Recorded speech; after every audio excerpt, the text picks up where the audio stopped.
of course, DFM. So I want to talk about kind of the benefits of the visual communication and efficient form of visual communication. And we will talk about how this pertains to content creation on your side as well. So I think we got everybody in here. Yeah? Good to go? Is everybody in here? Okay, cool. And then I don't know if others are joining me out there. I can't. 3 minutes. What's that? Technically, they have 3 minutes still. Okay. So if there are those joining us, I can't hear you or see you, but they can text questions, and I can ask them to you. Okay, great. Scribble Live going. Fantastic. So welcome everybody. We're going to talk a little bit about Tout. Well, we're going to talk a lot about Tout today, actually. We're going to talk about Tout and why I'm here. We're going to talk about Tout and how to use it, the concept of publishing, and we will touch on some tips in terms of just video creation in general as we move from the text-based world into the photo sharing world and now into the video world. And I'm sure all of you are familiar with Twitter and Facebook and how Tout integrates with those platforms, as well as, and most importantly, your own networks on your own sites, homepages, section fronts, articles, and so on and so forth. So let's get into the visual world of Tout, the revolution that is forming in terms of having the capability to create content and share content in an efficient way from your mobile device, whether that's your Android phone, your iOS device, your tablet. Obviously, we provide a variety of ways that you can do so, including your desktop as well. And we're going to get into all the different ways that you can create content and share content.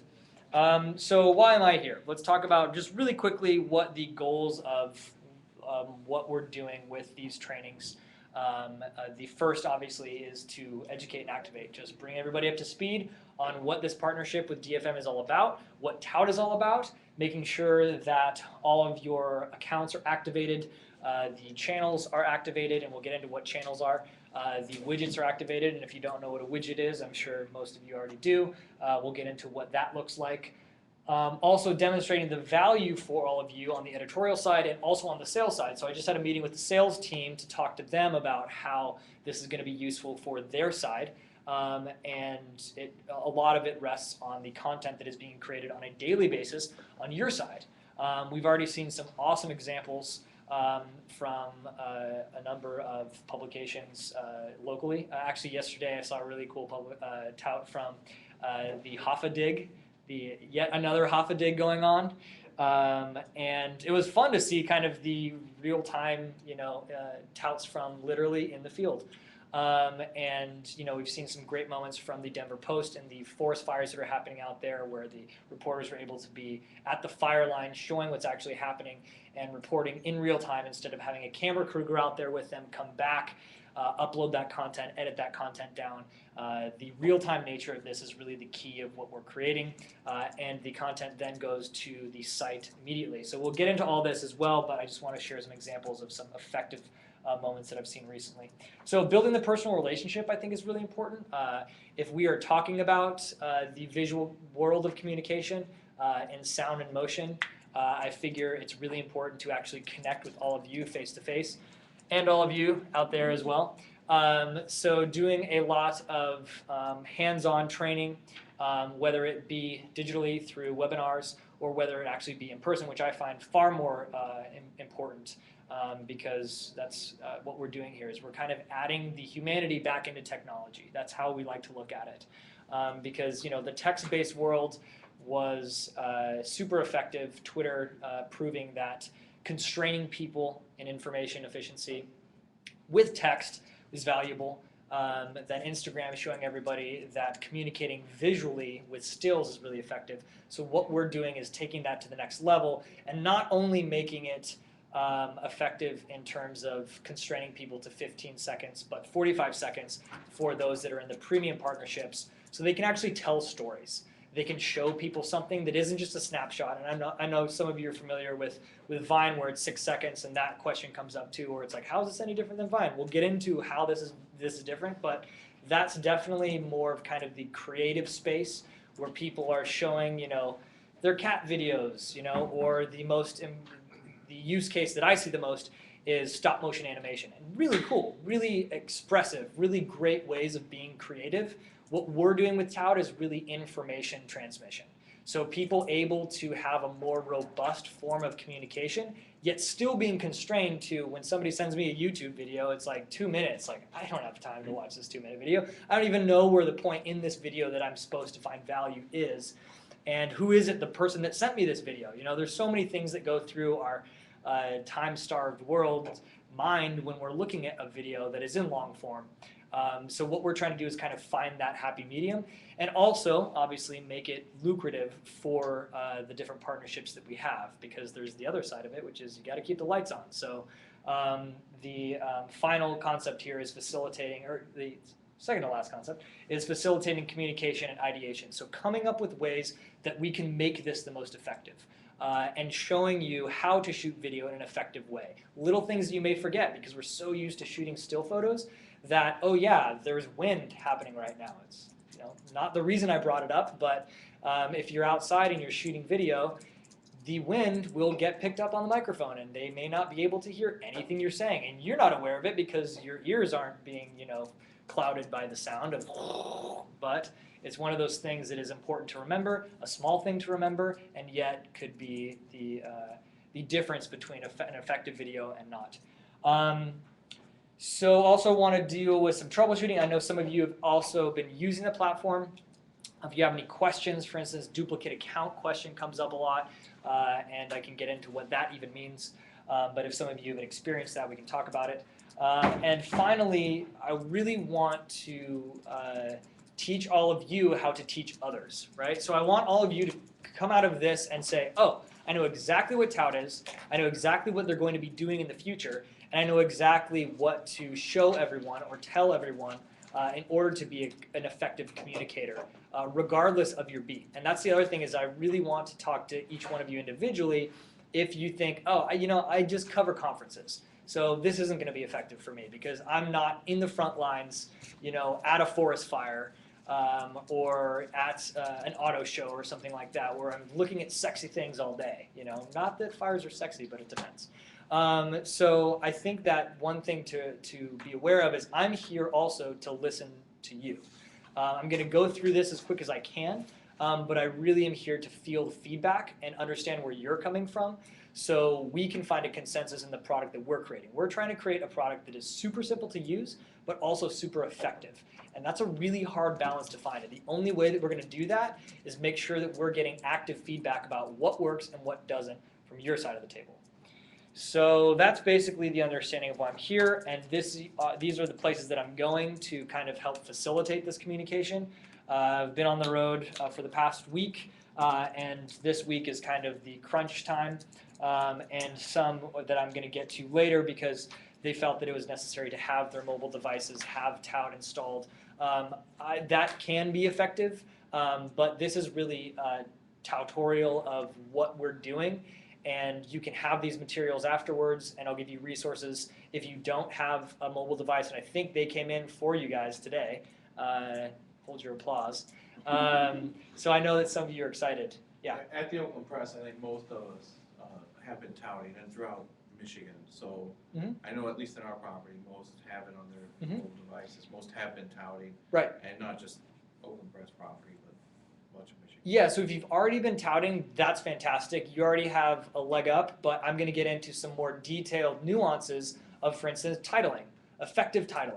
I've seen actually a lot of people in general are like, yep, we got this, it's super simple, we're going. And it's like, that's awesome. Our application is super simple, and you should be able to do that.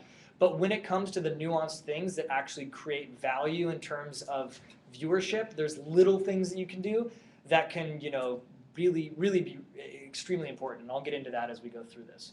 But yeah, if you've already started using the application, that's great. So just to review kind of what we're going to be talking about, what is Tout? Why are you using Tout? The shooting tips on creating effective Tout or an effective video in general, some story ideas and resources that you can use or pass on to others that may not be able to be here. So the first question, what is Tout? The quickest way for people to understand it is Twitter for video. And the idea behind that is constrained amount of time, just like Twitter is a constrained amount of text. So you will all have 45 seconds. The basic application has 15 seconds because you are part of our premium partnership, and that is what this is all about. The idea obviously being shooting short video updates. You can also do this on your desktop computer as well. As I said, basic accounts for 15 seconds, pro accounts up to 45 seconds, and enable the sharing automatically to Twitter, Facebook, LinkedIn, G+, Pinterest, a number of other social networks. We try to be as agnostic as possible in whom we align ourselves with in order for you to get the most value out of it. Excuse me. Pardon me. So Touts can be managed by the desktop, like I said, and the mobile application, specifically from an editor perhaps, and I can show you how that works. Excuse me here. I can show you how that works when we get to what's coming out with what we call our partner panel. And that's a super cool thing that our product team has put together that is going to make things super streamlined for tracking, and that includes metrics, but also tracking the content that's coming in, so your editors don't have to try and wrangle cats and try to find who's posting what, where. It's all going to be streamlined into one location, and you'll be able to track the content there.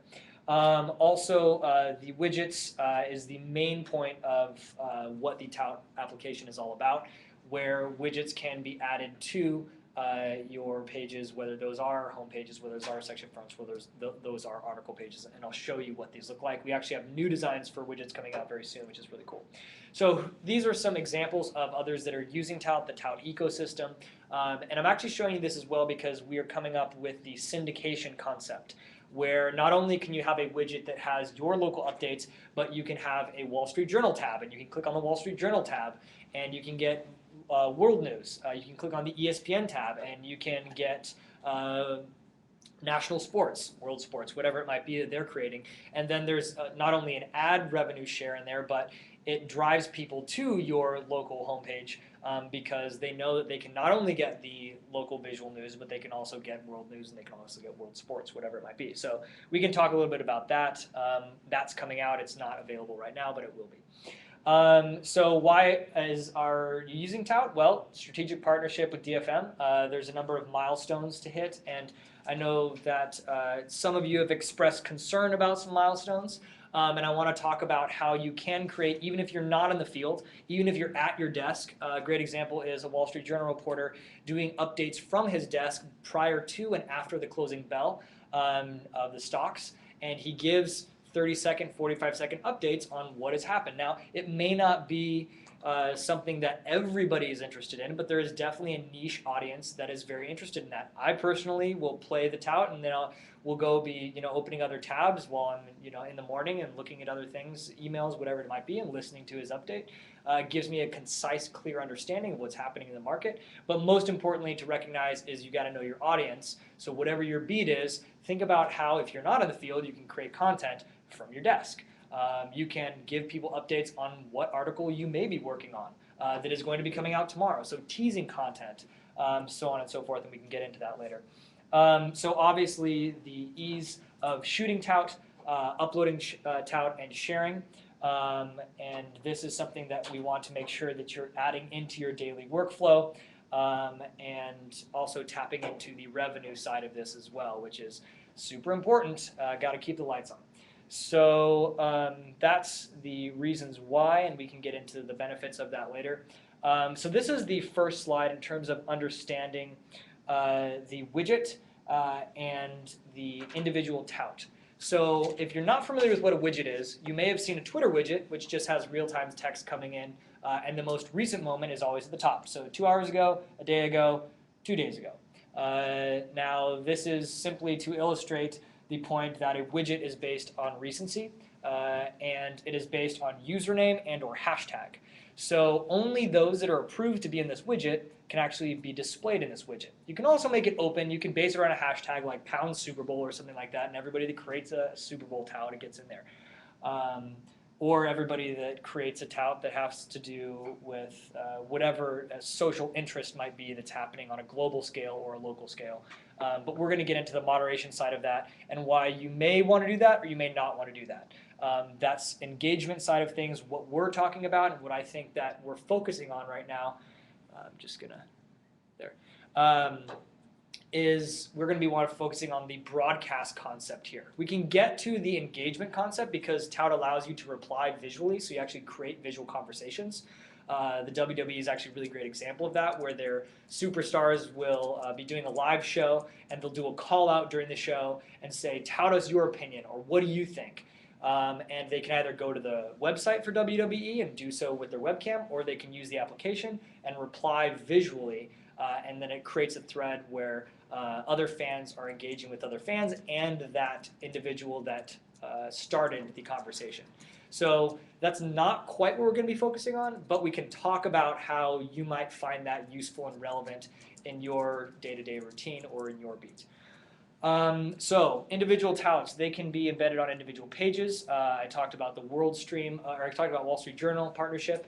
This is an example of how the Wall Street Journal is using the tout technology to power the concept of real-time news reporting and information gathering from around the world. So all the reporters have the tout application on their phone, and every time they create a tout, for instance, recently the riots in Turkey, some really interesting content coming in there. When Hurricane Sandy was happening, it was a great destination to actually see what was going on. And then those individual reporters can go back to their desk or wherever they're going to write their article, and then they can embed that tout that they already uploaded and happened in real time. And then they can publish that article with a piece of video associated with it. Now, if they want to do long-form video, this isn't replacing long-form video at all. They can actually either save that tout to their camera roll, or they can download that tout from the website and put into a longer-form piece. And there's some liberties there, obviously, when somebody is viewing something they know was shot in the moment with a mobile device. It's not a DSLR or something along those lines. It's not an HD. And in a way, it kind of makes it a little more authentic, right? When you look at a moment from something that's shot with like a beta cam, you know that there's a lot of process and product involved. But if you look at something that's shot with, a mobile device, it's a little more raw, it's a little more authentic. So I don't think there's necessarily a downside to it not being in HD or something along those lines if you want to incorporate it into a longer story. We're not replacing long-form video here. The whole point is information efficiency and visual information efficiency. So to get started, it's a really easy process. Some of you already have it on your phone. And there are a number of things that I want to remind you. If you already do have it on your phone, make sure you have added your work email address to your account in your settings. So I'm going to go through, and if you don't have it on your phone, I'm going to go through the basic process, super simple process of getting Tout on your phone, and then some features of the recording device, as well as some features of the profile and how this all operates when we talk about. And I'm going to try to show everyone out there as well, and I think all of you can still see it in here, correct? So first of all, you go to either the Google Play Marketplace or store, whatever they call it, and or the iOS App Store, and you sign in with Twitter or sign up with Twitter. And the reason that we recommend that is because it will automatically give you the same username that you have on Twitter. So if you already have Twitter, the Twitter app installed on your mobile device, it will give you the option of which account you want to sign up with. So I have both the @Gardner on Twitter account and @Tout on Twitter account installed and active on my Twitter app. So it's a native authentication here. So I can just choose one of these, and then I'll put in my password for Twitter. I only have to do that once. And the reason that we want to make sure that your account is parallel in terms of username to your Tout username on both platforms is twofold. One is activating the hyperlink if anybody was ever to see your username on Twitter at mine happens to be Gardner on Twitter, or at mine happens to be Gardner on Tout as well. So if they ever saw my username, they would click it and go to my page. So if my username on Twitter was @Gardner and somebody mentioned me on Tout and then shared that to Twitter, and then somebody clicked on, and perhaps my Twitter handle was @Gardner1 on Twitter, they would go to a different person's page. So we want to make sure that everybody can find each other easily and your brand is consistent across both platforms. The other reason is for your ability to share content and have people find you on Tout if they're looking for you as well. So I think it's understandable that it is basic social media 101 to have your brand be consistent across all platforms. If you can get the same username on Instagram, great, do that too.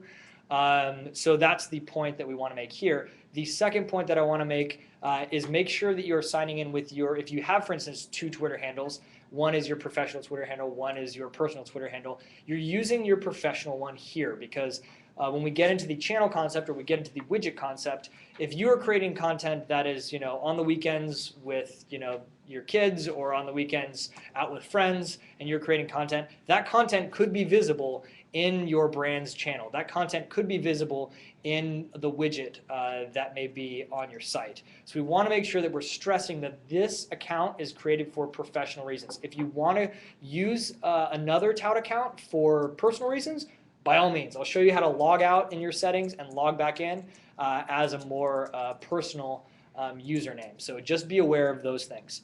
Now, once I log in, you'll see that it will go to a number of different, if you don't have the app already and you're just signing up now, you can see that you can follow people. We have different categories like most social networks where there's an ecosystem here, but that's really not the point of this. The point of this and the point of why I'm here is to really focus on your profile and focus on how to create content. So if you go to your profile page, you'll see the settings icon, and this is where you really want to be adding your email address. And the reason that you want to add your email address and your work email address in particular is also twofold. One is we set up these widgets currently, and there is no master list of everybody's Twitter handles at DFM. Some people don't even have Twitter handles. So you need to make sure that you have your email address associated with your account in order for us to find you and add you to specific widgets. So that's a super important question. Yeah. Can we add 2 email addresses instead of 1? You only can add 1 email address per account, just like you can only add 1 Twitter account per account, and you can only add 1 Facebook account per account. Now, all of those 3 can be connected to 1 account. So you could have a Twitter account, a Facebook account, and an email address associated with 1 Tout account, but you need to make sure that it is one-to-one in terms of account, right? So 1 social media username associated with 1 account on Twitter, for instance, and the other social media account, for instance, on Twitter, your personal Twitter handle associated with the Tout account, your professional Twitter handle associated with a Tout account. No question. Yes, question. Okay, so on Facebook, I have my own Facebook, but then I have pages. So I'd love to have my Media Lab Tout, which is separate from my Idea Lab Tout, connected to my Facebook Media Lab page. Can you connect pages or not? Currently, we don't support the ability to connect with pages. I can talk with you offline, or if anybody else has any questions on how to share to a page. I actually do the same thing with our Tout page. Mm-hmm. I will actually SMS myself a Tout, copy that URL, go into the Facebook application on my mobile device, and paste that URL on the wall of my page. Okay. But it won't automatically post. Okay. And there's a number of reasons why, but I won't focus on that too much. Yes, question? I just got the phone today, so I'm not too hip to this, but I got the Tout app, so should I hit the... Download the Tout app? You already downloaded it? No, I haven't done anything. It says free. Should I just go ahead and hit that? Yeah, so go into the App Store, hit download, app. install app, and then you'll open it, and then you'll see that sign-in screen that I showed you previously, and then you'll go through the motions with authenticating with your Twitter handle. So, moving forward with the concept here of actually filling out your profile information. You want to make sure you have an avatar. You want to make sure that you have a bio for purposes of people searching for Macomb Daily, whatever it might be, so people can find you. If you don't have that information, your bio, your full name as well, because your username might not be the same as your full name. Somebody may be searching for you based on your actual name, that they know you in real life or they see next to your article, but they may not know your username. So make sure that you're adding your full name so people can find you as well. An example of that? An example of that may be, a bad example of that may be Shaquille O'Neal. I'm Stephen Fry is my name, and my Twitter handle, my tout username is Steve Fry. Right. So if somebody's searching for Stephen Fry, they may not find him because his username is Steve Fry. Right. So you got to be fairly specific in search terms for social networks in general. But it would find me because my full name on tout is Stephen Fry. Exactly. If you added your full name, now there's two differences there. I want to make sure that there's everybody recognizes a full name is your actual name, like your first and last name. The username is the identity that you use online that is connected. Like mine happens to be Gardner, right? But my full name is Gardner Lulin, right? So I happen to have the Twitter handle @Gardner, but previously it was like Gardner Touts on Twitter or something along those lines before I was actually able to get Gardner. And if somebody's searching for Gardner Lulin and my username is Gardner Touts, that's not going to be helpful, right? So make sure you're adding that information. Also on the settings page, you can save to camera roll, so you can have that on or off, totally up to you. I keep mine off so I don't load up my mobile device with memory, and it will obviously be, if you're creating a lot of content, it'll be saving to your native camera library, and your memory will go down. So I don't, but you can, especially if you want to use touts in longer pieces, or you're in an area with bad connectivity, and you're afraid that it's not going to upload or something along those lines. By all means, use it if you must. Notifications are here as well, and the log out button. So that's what I was talking about. If you wanted to log out and log back in as a personal identity in a different tout account, you totally can. So back to the profile really quickly. You can edit touts after you have created a moment. Let's say you want to change the title or you didn't title it. You just click on Edit Touts, and you'll be served up the different moments that you've created. And keep in mind that if you delete a tout, you can also delete a tout immediately. It will not delete the text of your title from Twitter. We cannot control the Twitter API. So if you remove a tout, it will remove the video, so people won't be able to watch it inline on Twitter, because again, you can watch all touts on Twitter and on Facebook on what we call inline, which essentially means you can watch it. If I follow you on Twitter, I don't need to follow you on tout to watch your video content that you're putting out there. Question. Yeah, question. The touts don't automatically go to Twitter, do they? You have to say share on Twitter. And I'll get to that in the creation process. If you have the Twitter icon activated, it will default to on, but you can turn it off. And I'll show you how to do that. So also you have a dashboard here. You can actually look at the metrics of where your touts are being viewed, whether those views are coming from Twitter, or those views are coming from Facebook, or they're coming from a widget, or whether they're coming from actually people on tout.com or in the app watching your content. So that's the dashboard for metrics.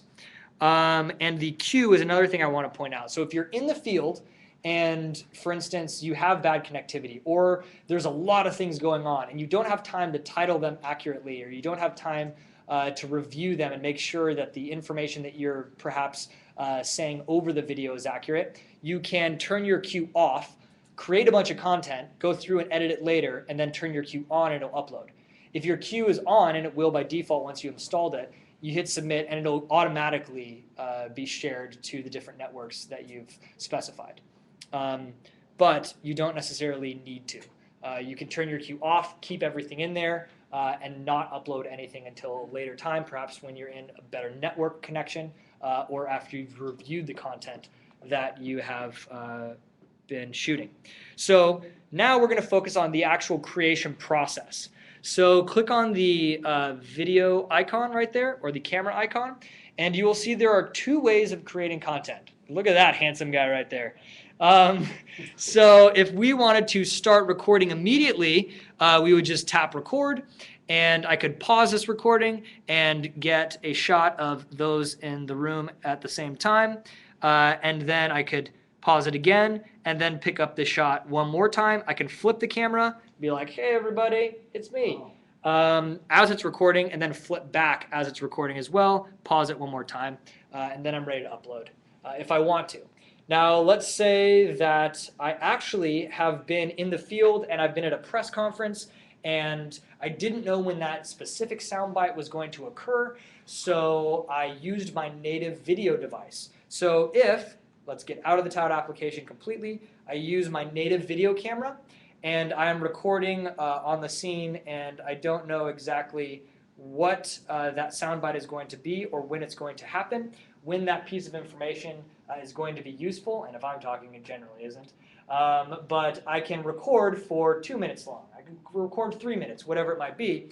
Then I stop recording, and I go into the Tout app, and I say, hey, there was that one moment that I want to share with everybody. I don't want to share the 3 minute long, 2 minute long, 1 minute long video.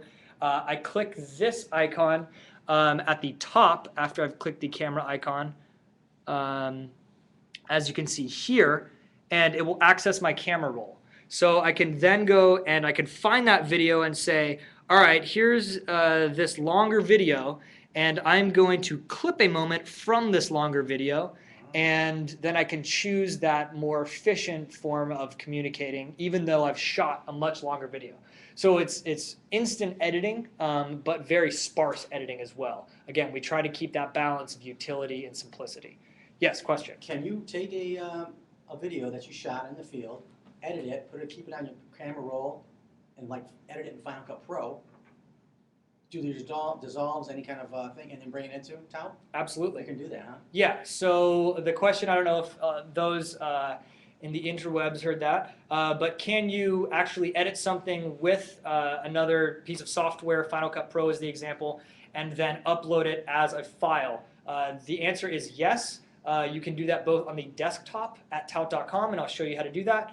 You can also do that if you've loaded that video onto your mobile device as well. So there's two ways of doing that, and I'll show you how to do that later. And so we've kind of reviewed this, which is downloading, then the creation process. Now we're going to move on to titling. So once you have clicked, oh yeah, question back here. To sort of piggyback on what Ray said, when you stop and start to make a video, when you play it, is it having hard cuts like that, or can you make dissolves? Or No dissolves. Just hard cuts. Hard cuts. Again, we are not here to make videos necessarily pretty. We're here to make videos informative and efficient. So if you want to, put filters on, put music track, do dissolves, and make something look, very professional, A, that's going to take you a lot of time. B, most people don't know how to do that. But if you do, by all means, please do. We see a lot of that there's actually a couple of featured videos in the features section right now where you can see people have done that. They've even added logos. The Cleveland Cavaliers just opened a new stadium, I think. For those of you that are in Ohio, you'll know what I mean. It was like social media day where all the teams were there, and they added logos to each shot. And it was like, 15 seconds of 5 different teams that they have there with their brand logos overlaid over it. They are doing this for other video platforms as well, so they just repurpose that perhaps or cut a 15-second moment specifically for Tout. So you can certainly do that. But we do not focus too much on that, although we are thinking of adding the ability to replace the last stitch, is what we call it, in a timeline that you've created.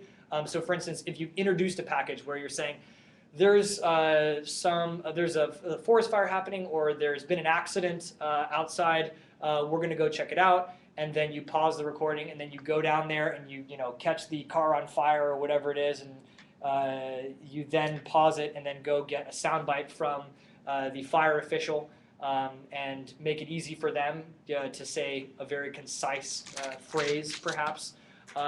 And then close it out and say, all right, there you have it, the short look at what just happened with the accident down on Montgomery, and then you mess it up, right?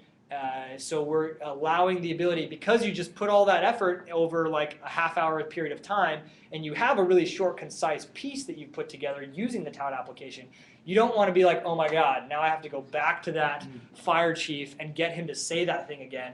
So we're considering and working on the ability to remove that last point and then pick it up again. Just delete that last section. Now, there also have been requests for the ability to splice different moments from your camera library and put them into one timeline on Tout.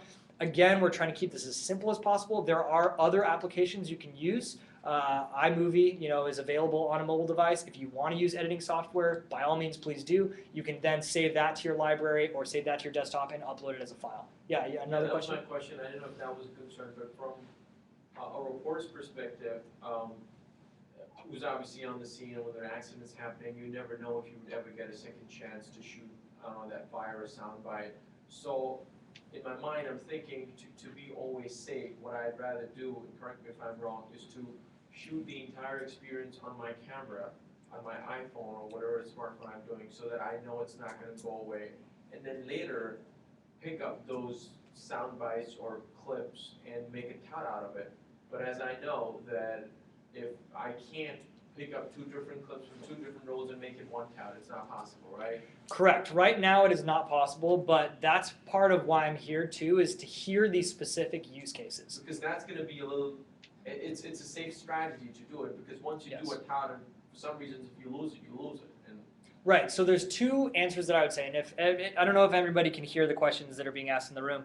The question is, if I was going out and I know that I may not have a second chance to catch this explosion or whatever it might be, and then I have another chance to catch the press conference that's happening afterwards, and then put these together, because that really tells the story of the visual and the information behind it. What I generally do, and I'm pretending to be you now, and I'm not explaining it as well as you did, the ability to record on the native device is generally, what's your name? Off-top. That's generally what Off-top does. He records on his native device because he knows that he'll be able to capture that content. Now, I think it's very important to recognize that that is a good strategy, but you can also save to camera roll. So you can, when you click submit, regardless of whether you've uploaded it and you have saved to camera roll on in your settings, it will be just like it's saving to your native camera library. But it's dependent on whether there's a time restriction on what you're watching, right? If it's just a burning car, like, unless there happens to be that car exploding, and I'm sorry I keep using this example, everybody's safe in this scenario, I promise you. It was one of those Google self-driving cars. Don't worry about it. But for the sake of getting it done, I'm sorry to cut you, I know there are ways to get around it. I mean, instead of one tout, I do 3, 4 touts. Let's say one tout of the soundbite, the other tout of just the raw video, that nothing stops you from there. So I think for now, we can maybe try that way. If we can't pick and choose clips, instead of having one tout, we can have 3 touts. One of the, accident, one of the soundbite of the fire chief over there, one of the stand-up of the person saying, Yeah, there's 3 components to the story you're talking about, and it may not even fit in 45 seconds, those 3 components. So I think it is important to recognize that, yes, 3 different touts may only equal 1.5 minutes.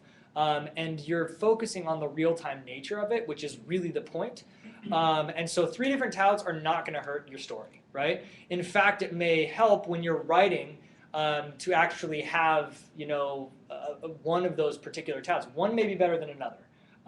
And there's another side to this, which is also the quantity versus quality concept, right? So you need to keep that in mind, that like you don't want to just like be uploading everything all the time, and it's like, here's this tree, and this tree is next to the accident. That's another terrible example. I need to work on these.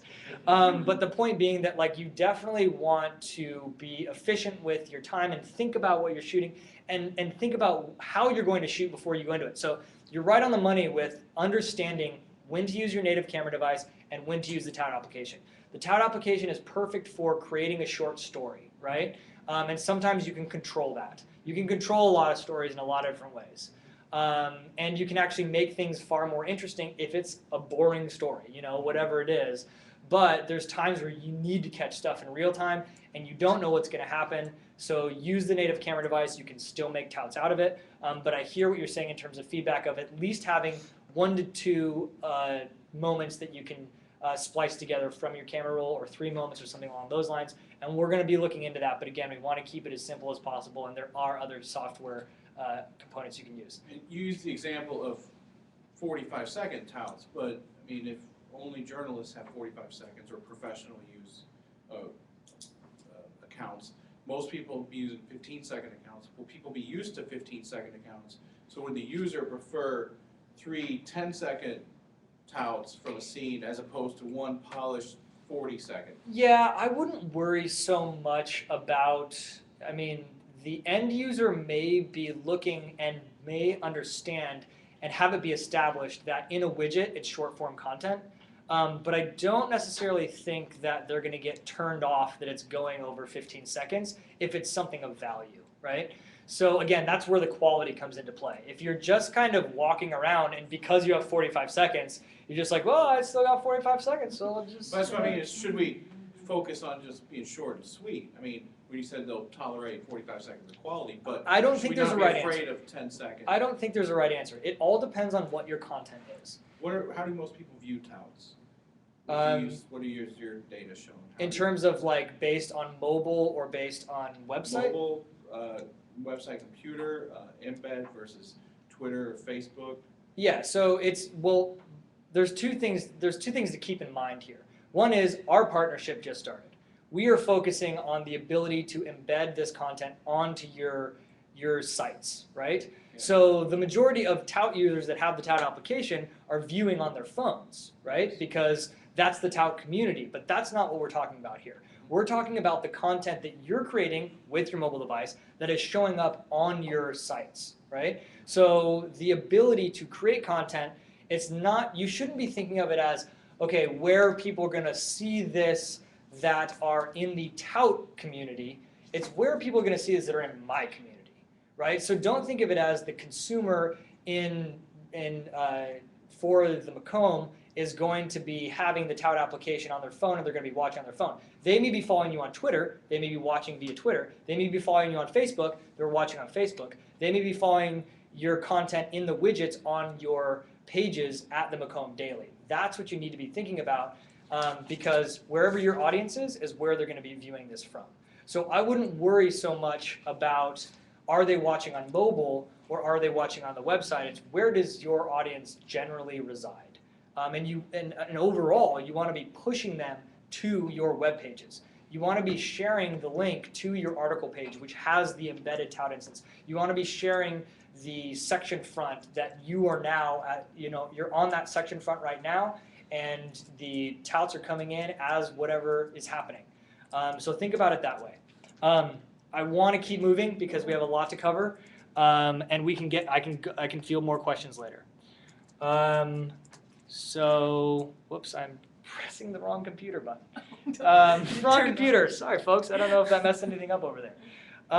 Okay, so the Tout widget concept, this is what I was talking about here, is there is the primary creation is happening on your mobile devices.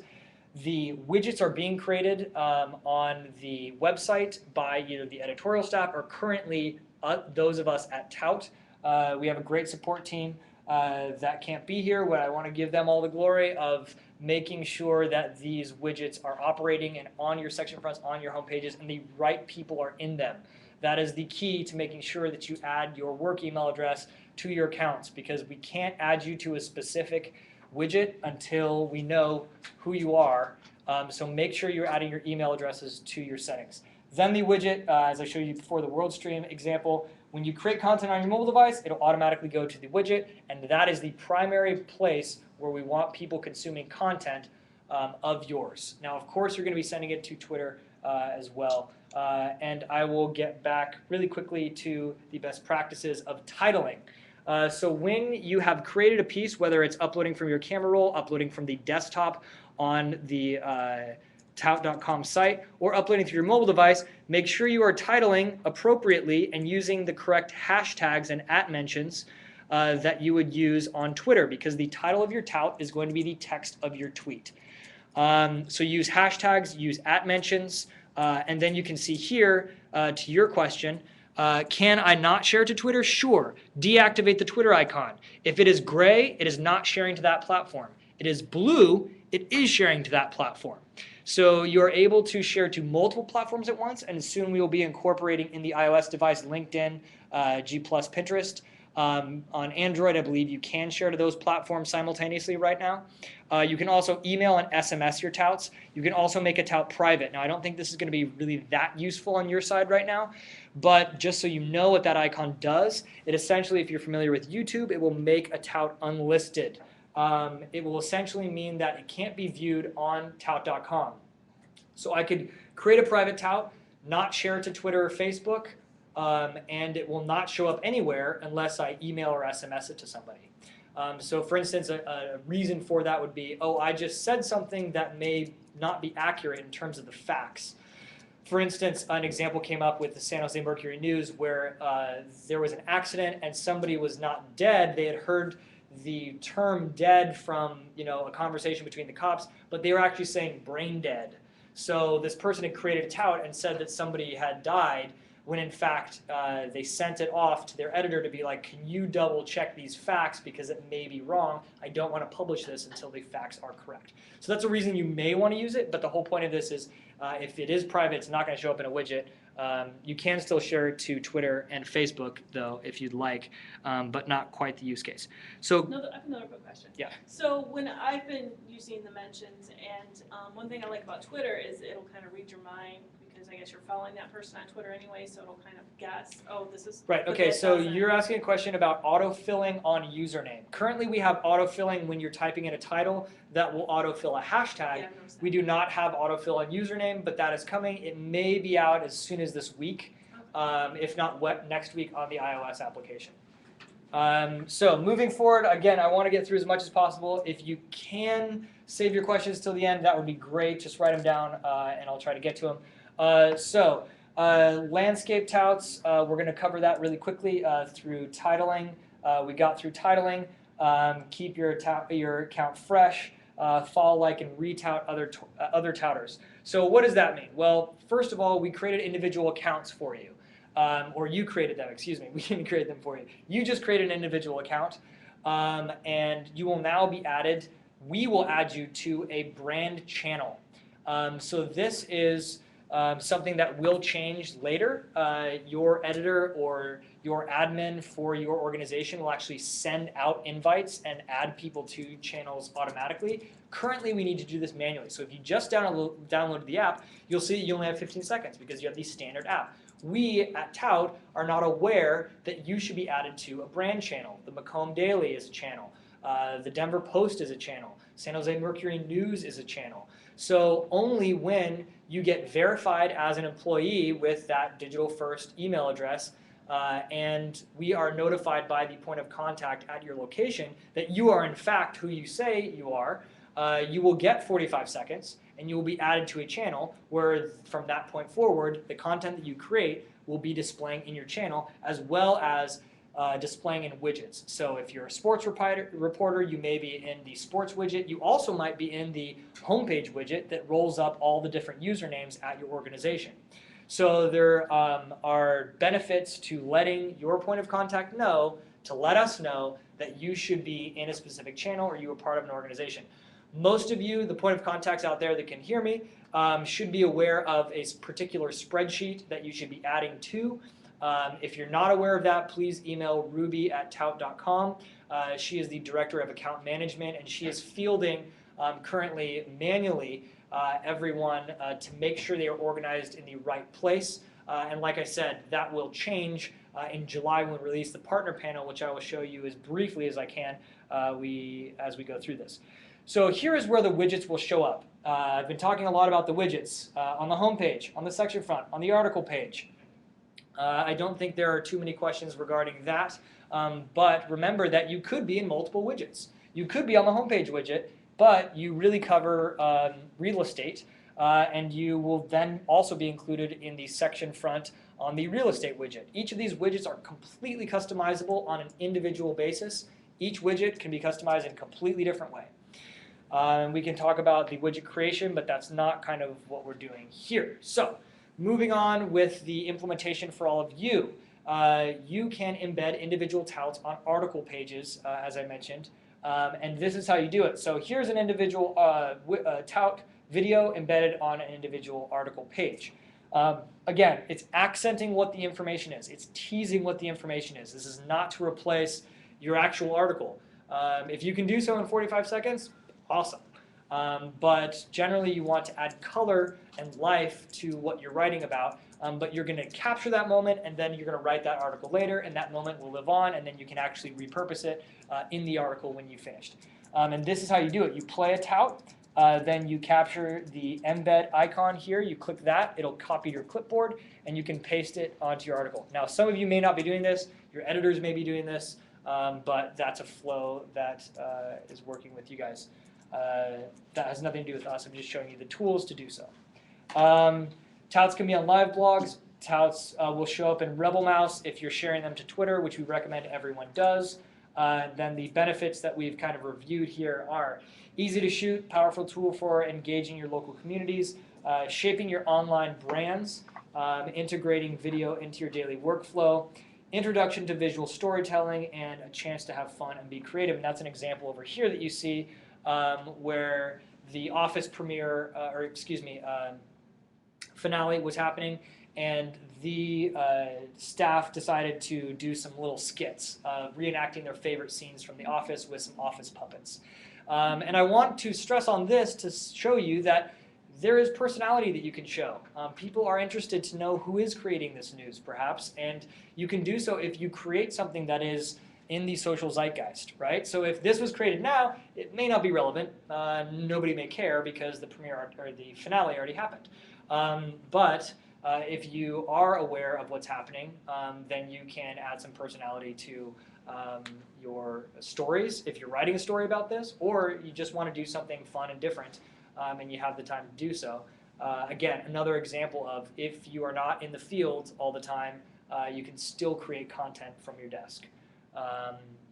So moving on to some challenges of Tout. Remember, this is a professional account. If you want to have fun with it, keep in mind that if you are wearing a Spider-Man mask, you may not be taken seriously, or that content on the site may not be taken seriously after somebody sees a Spider-Man mask. Now again, maybe it's in the social zeitgeist. Maybe this is actually, the next Spider-Man movie is coming out, and you're doing something that could be informative and proactive. That's up to you and your editors, but just keep in mind that you shouldn't be using this for personal reasons, and you don't use this as a point and shoot. So don't just record something as if it was a picture. Make sure that you are explaining what you're seeing, but not just saying what you see. Giving some more information about what is being shot. Narrate over what you're seeing, but do so where a little more information is being given, other than somebody, you're in the stands and somebody hit a home run. It's like, they just hit a home run, and it's like, yes, we can see that. Can you tell us who that player is? What are their stats? What's their current home run count for the season? Are they a rookie? Whatever it is, give a little more information on what we're seeing. And that's what the lack of context can really be painful to watch a tout of something that looks to be cool. There's something happening there. I have no idea what it is, and we'll get to an example of what that might be later. So getting started on desktop, I'm not going to focus on this too much, but you should know that you are able to sign up and sign in through the desktop, tout.com, and you can follow these steps. And this presentation should be shared with you guys later. So be aware that if you do go to the desktop and you see that big Facebook icon, don't just click that big Facebook icon, because you will then create a new account if you haven't connected that Facebook icon. Uh-oh, something just went out there. Mm-hmm. Oh, thank you for reminding me. I have a meeting back in San Francisco. Hold on. Sorry, folks. Google is reminding me that I have other things to do somewhere else, which is not necessarily the case right now. Come on, there we go. All right, duplicating accounts. So Facebook, if you haven't connected your account with Facebook, so for instance on your mobile device, if you go into sharing, you'll see the Facebook icon. If you've already signed in, you've created an account with your Twitter icon, you can connect to Facebook. Like I said, you can connect one tout account to both Facebook, both Twitter, and an email address. But if you're not signed in as that account on tout.com and you click that Facebook icon and you have Facebook open on another tab on your desktop browser, it will recognize, oh, this person wants to create an account. So now you have two accounts. You have one account with Facebook, and you can sign in if you want to on your mobile device, and you have one account with Twitter. Now, I don't think that's necessarily what you want to do, but maybe it is, because Maybe you don't want to share things to your personal Facebook account that you're creating for work. Again, it's all up to you, but recognize that you shouldn't be creating duplicate accounts, and the way to do that is sync everything into one account, or be aware that you need to separate your identities when you're on different platforms. So again, if you're signed into Twitter on your desktop and you click on tout.com and you click on login and you see that big Facebook icon, click on other and sign in with your Twitter account, because it'll recognize you're already signed in with your Twitter account and you'll sign into your appropriate address. So I know that can be kind of confusing, and I can talk about that later if you have problems. If you do have problems, email help@tout.com. And we'll get you straightened out. Okay, so another thing, just follow people within your network, in your channel. There's a follow all button that you can access on tout.com. You can also follow in the mobile application. And this is good to just keep track of who's creating what content in your area. And you can follow others that are not in your network. So recording from the desktop, as I said, you can upload a file. So you click on New Tout. We're at tout.com right now. We're not in the mobile application. You click on Upload, and then you will choose a file from your desktop. Excuse me. Or you can click on Record, and that'll actually launch your webcam if you give it access. So this is super easy, super useful, super clear. We do recommend using the mobile application because generally webcams right now are less in quality than the mobile application. The cameras that you're using on your mobile devices are superior. So you can also edit touts on tout.com. Like I said, if you delete a tout, remember it's not deleting the text from Twitter. If you want to, you have to go to Twitter and delete that as well. Now, one thing to remember here is that if you change a title and you've already shared it to Facebook, Facebook will recognize it as a new file. So if you've already shared it to Facebook and you edit a title, I would recommend deleting that post from Facebook and resharing so people can actually watch the video, or else they're going to get a 404 error. And that's just editing text, not the video, right? Correct. If you delete the video, it'll be gone on both platforms for sure. You can also retout content if you find something of interest within your network or you like something. It will retout not only into your account, but it will also retout into a widget, because the widget will recognize your username is adding content to your account. So don't retout a cat video, but do retout something that is of value and interest that some other colleague, either in your local area or the DFM at large, has created. Moderation, yes, question? That's actually a question I've had, and I emailed help at Tout a few weeks ago. When you follow, all of us in the room pretty much follow the same people so far. Mm-hmm. So when anyone retouts anything, it floods your timeline. So if you're just going on Tout to check out what other people are doing, you get the same video repeated. That's in who you're following. That is not in the widgets. Okay. Is there a way for my own edification, like, if I just want to go and check out what all my coworkers are doing, though, that I can get through this timeline without seeing the same video 4 and 5 times? So does that, so when you go to Twitter, are you frustrated that you see other people retweeting the same things? Yeah. Okay, sorry. That's how social media works right now. There is something that we're looking into that Facebook does, which is kind of bundle, like 4 people have posted this article. So currently we don't provide that. We have heard this question before, but I want to parallel it to kind of the more accurate use case or accurate platform that we are aligned with, which is we're a bit more like Twitter than Facebook right now. So having that intelligence of recognizing the same file or the same content is not where we're at right now. It's great that you're consuming content on tout.com. You can also consume the same content on Facebook and Twitter. Unfortunately, on Twitter, you're going to get the same problem you have on Tout. So there's currently not a solution for that, but we are certainly aware of it.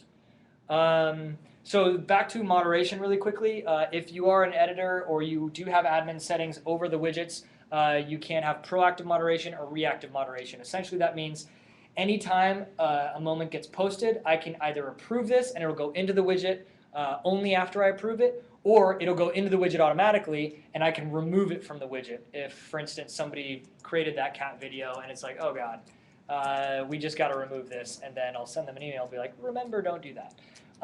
So there's a number of ways you can do that, and for everyone to recognize also, we have overarching moderation, 24/7 moderation, so it doesn't allow lewd or indecent content onto our site. So don't post any naked touts because they will not go up. Don't even try it. I've tried it many times, it doesn't work. What if it gets hacked? What's that? What if it gets hacked? Just kidding. So there is that overarching moderation, but there is also the flagging capability for the community. This is obviously used in every other social network that you're aware of. If you find something lewd or indecent, or you think that it got through the moderator somehow, or it's really offensive, then you can flag it, and they'll be notified, and they'll remove it. They have a certain set of criteria they have to follow, and if it is the TOS is being defiled in any way, then they will certainly bring it down. And then also, like I showed you before, you have on a brand level the moderation on a widget, widget by widget access. So I want to make sure that when everybody is shooting, they are doing so in landscape instead of vertically. It actually doesn't matter for our application. Regardless of whether or not you shoot vertically or in landscape, you will get a full video and it'll fill. But for hardware and Apple devices, generally, if you're shooting with your native camera vertically in portrait, it will play back with large black bars if you've uploaded this. So we want to avoid that at all costs. And so we do say that the reason that you should shoot in landscape is just basic best practices. So if you're shooting, for instance, with your native camera and you've gotten so used to shooting with Tout vertically because you know it's going to be in full screen, you're like, oh no, I'm shooting native, I forgot. Like now it's going to show up in black bars. So it's just simply habit forming to shoot in landscape. We recommend that. And then you can see all the icons here, which I've already gone over, and the save to camera rule, which I've already gone over, the clipping function, which I've already gone over. And if any of you have questions on these at the end, we can get back to it. The queue function, which we've already gone over. The titling concepts we've also reviewed in terms of relevant hashtags, short conversational teasers for titles. For instance, if I am titling something, I don't want to say what necessarily happens in the video. I want to say, hey, check out how funny this joke is, or whatever it is. I really need to work on my examples.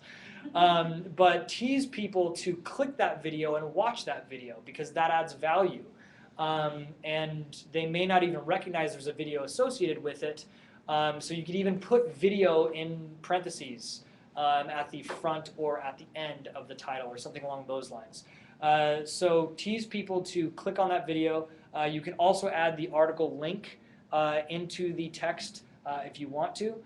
If you find something that you've come across that's really awesome, that you think that we should promote at Tout, again, we do have our own network, but it's not the focus. But if there is something that is extremely valuable, for instance, the Jimmy Hoffa dig that was happening recently, I came across that the other day, and I was like, oh yeah, I'll definitely feature that. That's timely, it's interesting, and there was literally a reporter in the field that was getting sound bites from Oakland, and it was cool to see. So featured that, retweeted it, but that's not really the point. But if you come across something like that, if you want us to bubble it up, send it to promotion. Well, send it to your editor, and your editor will send it to promotions at Tout. But be aware this does exist for highlighting, and more importantly, if there's something that you believe deserves national attention, tag it DFM because those that are in New York will be monitoring the hashtag DFM, and if they re-tout it, like we talked about previously, it will go into every single widget across all the DFM platforms.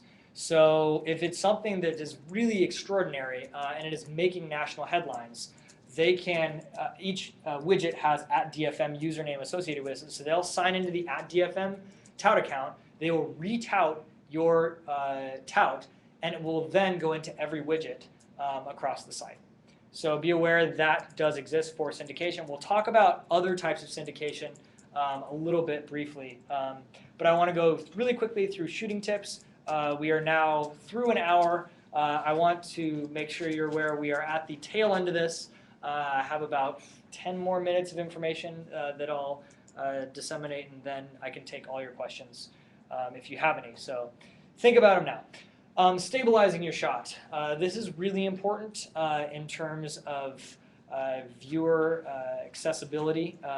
The tout that is created when somebody is holding their arm out like this, you may not recognize it, but your arm is shaking, and it's going to look terrible.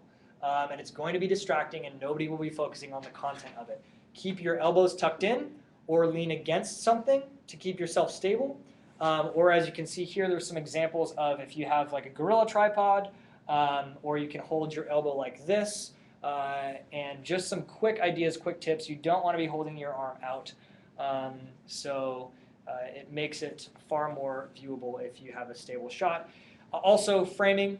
You may not be aware of the rule of thirds. The rule of thirds is a simple concept that you can see illuminated here, where you have essentially 3 quadrants to every frame. You don't necessarily want to stick somebody right in the middle. If you ever see any interview in broadcast news, you will see that the people are looking across the screen. It provides depth. It provides placement of the individual. I'm just telling you, if you know the rules, you can break the rules. It's not necessarily always the right way to do it, but this is the standard. Also, make sure that you don't have distracting backgrounds.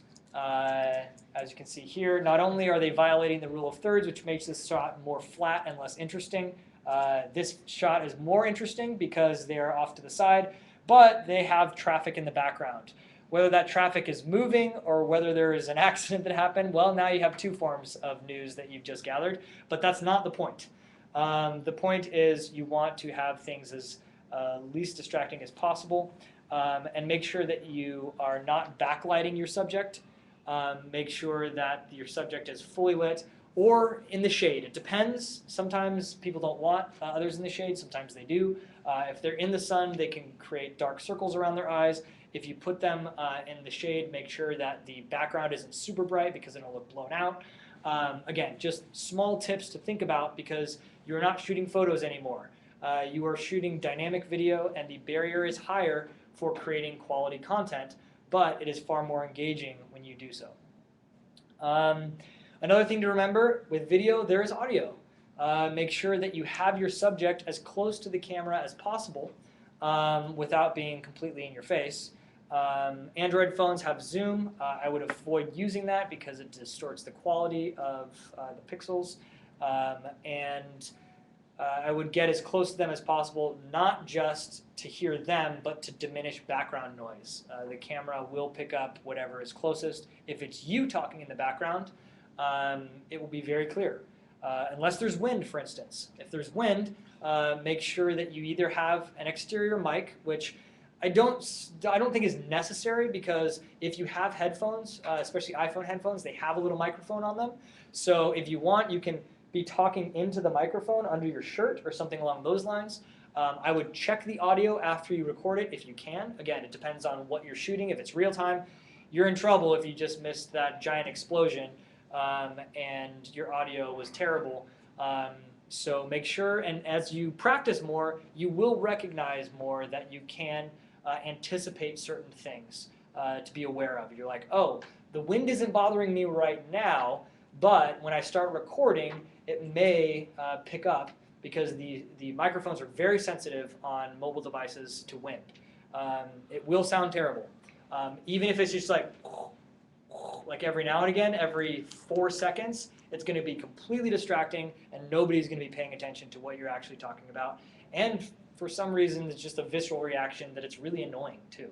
So just think about that.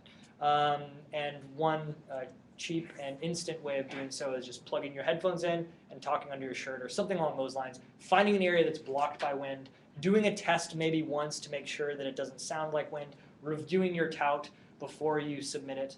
All those things are important to remember. But it helps if you're shooting about weather. It helps if you're shooting about weather, that's true. That is very true. And I think that it's another great example of case-by-case basis. There is no right answer because you know your beat, you know your content better than anybody else. As long as you can back it up and say, I was covering weather. I think it's actually really good to have that wind out there, and everybody can hardly hear me, right? So that's something important to remember. I think that's a very good point. One quick addition, as Steve mentioned, some videos you might want to have general noise, whatever's going around, but I think a lot of the reporters who've been using like audio reporters some of them have those unidirectional mics, I think 3.5, I think you can pretty much easily jack it into iPhones. Absolutely. So if you have those, they may really help. If you do have an external mic, Yeah. I would say use it.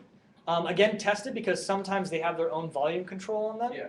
So make sure that you do test before you go out in the field. But it's certainly better than the default mic. 100% agree. 100% agree. I mean, audio. If you watch any movie, and this is actually in relation to movies as well, if you watch any movie or TV show, there's always a wide shot, a medium shot, and a close-up, setting the scene, giving some introduction of who the person is, getting a sound bite, or getting a line from them. So this is important to remember, but in relation to audio, I think most videos and most directors might agree that the audio of the visuals could be 60 to 70% impactful over the video. Important thing. If the audio is, a great piece of video could be destroyed if it's a bad audio.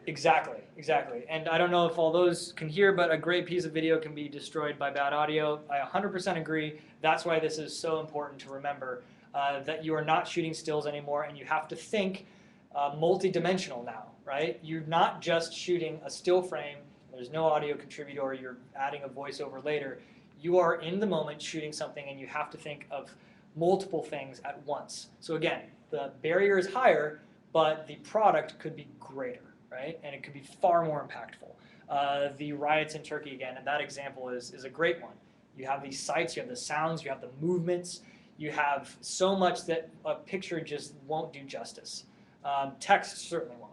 So just thinking about these things and how you can be impactful with your video is super important, but it's not just the visuals, it's the audio. So here's a great example of how you set a scene. And again, this is useful for the actual tout stop-start functionality.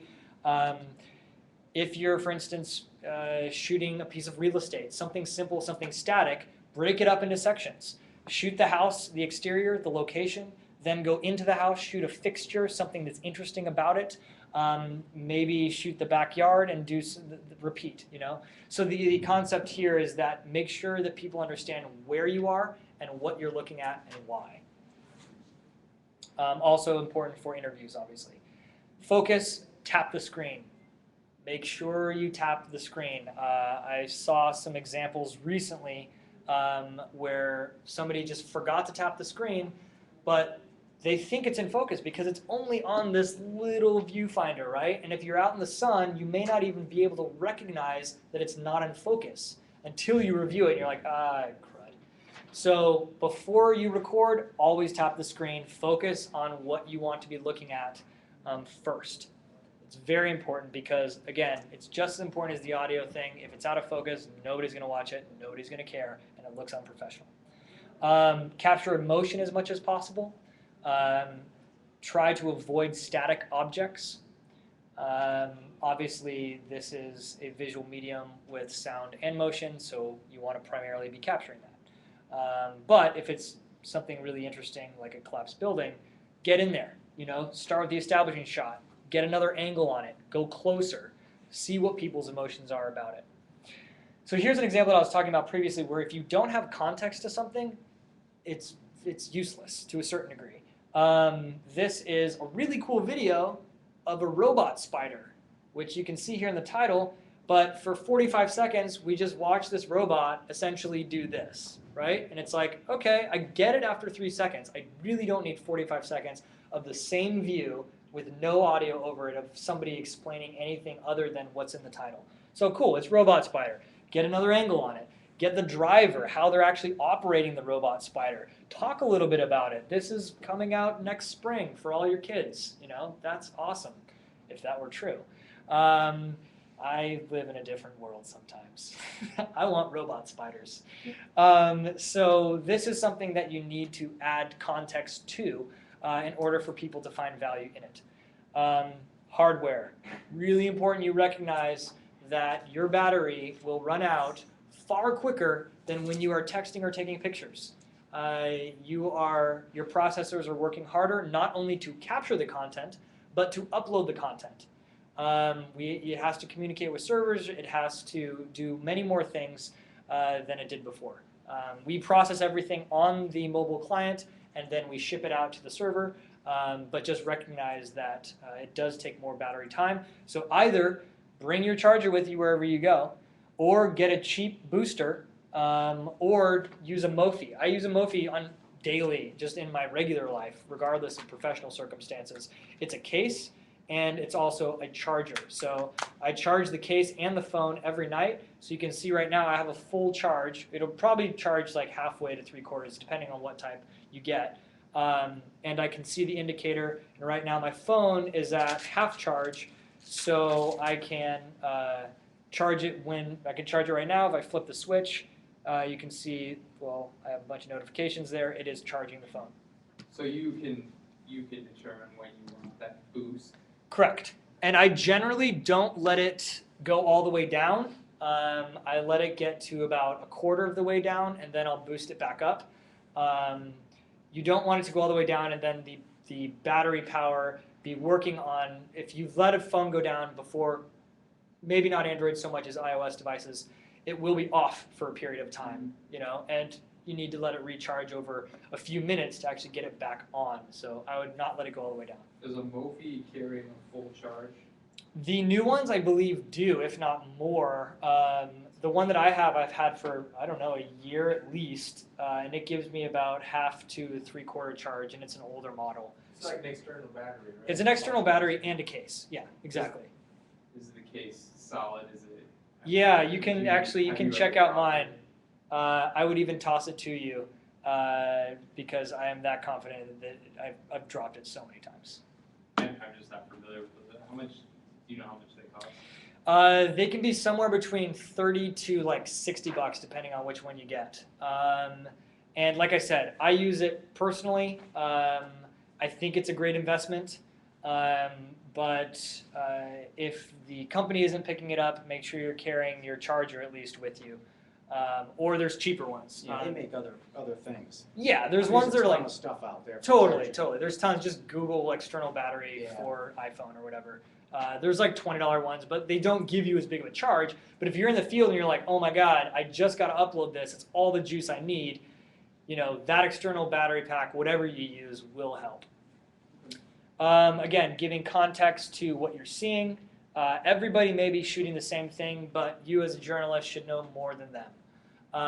So make sure that you are giving a little more information. Perhaps you've done some research prior to going to something.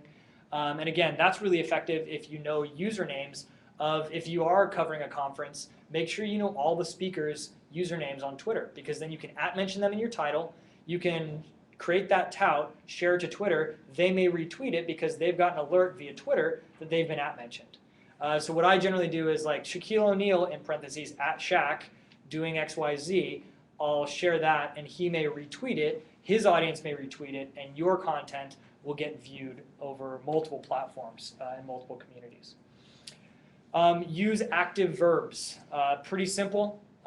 It'll save you character space because you only have actually 120 characters on tout, because we have to actually add the link to the tout in the tweet for people to be able to view it on Twitter in line. So use active verbs not only for the character space, but also it's just more utility in terms of what you're actually talking about. A tree is never, the Yoda phrase, do or do not, there is no try. You're not trying to plant a tree. You are looking at someone who has planted a tree or is planting a tree. Not has planted, just planted. Relax and be conversational. Don't freak out. If you do have to be on camera, just talk into the camera as if it was a friend of yours. You can also redo it. So don't freak out when you turn the camera on yourself and you don't know what to say or do. Stop, take a breath, think about it, and redo it. That's why we provide the ability to keep it in your queue. You can do a number of different takes without messing up the flow of content creation. So keep submitting, then go back into your queue if it's turned off. Don't go, I actually have seen someone have the queue on, do like 5 different takes, and they accidentally uploaded all of them. And it was like, oh no, you forgot to turn the queue off. One of them was good, but they unfortunately, if anybody was watching at that time, looked a little foolish. We've all been there. I do a number of different takes on the touts that I do, sometimes just to make sure it's concise and all the information is getting out there. But be genuine, be yourself, talk slowly, speak slowly. Unlike what I've done today, I'm trying to get through a lot of information. Know where the camera is on your phone. Just like you're talking to somebody, make eye contact, and it will be far more effective. Make sure you are presentable. I'm sure we all remember this guy. It will be really distracting if you're actually trying to be seen as an authority on something and you are wearing sunglasses like that. So be aware of what you look like and practice. Remember that this is a new form of communication. I mean, it's not, but it is for you, right? You're all aware of how to take a photo. You know what face makes you look like a goofball, and you know what face makes you look like you're a normal, well-adjusted individual in a photo these days. It may not have been the case 15 years ago because photo sharing wasn't as prevalent, but now people are taking photos from all angles. The example that I used previously today, which I may stop using, is duck face. And if those of you are familiar with that term, you can Google it if you don't know what it means. But there are a lot of people, specifically young women, that make a duck face when they're having a photo taken of them, so their cheekbones look higher, their lips look poutier. And I'm not saying that this is a bad thing, it's just the reality. This is a thing that happens because people are very aware of what they look like when a photo is being taken of them. And I'm sure that all of you are thinking of that one friend on Facebook where all of their pictures look exactly the same because they make the exact same face. Nothing wrong with that. They don't look like morons, depending on your preference of facial expression. But they are aware, and that's the point of what I'm saying, is they are aware of what they look like in photos.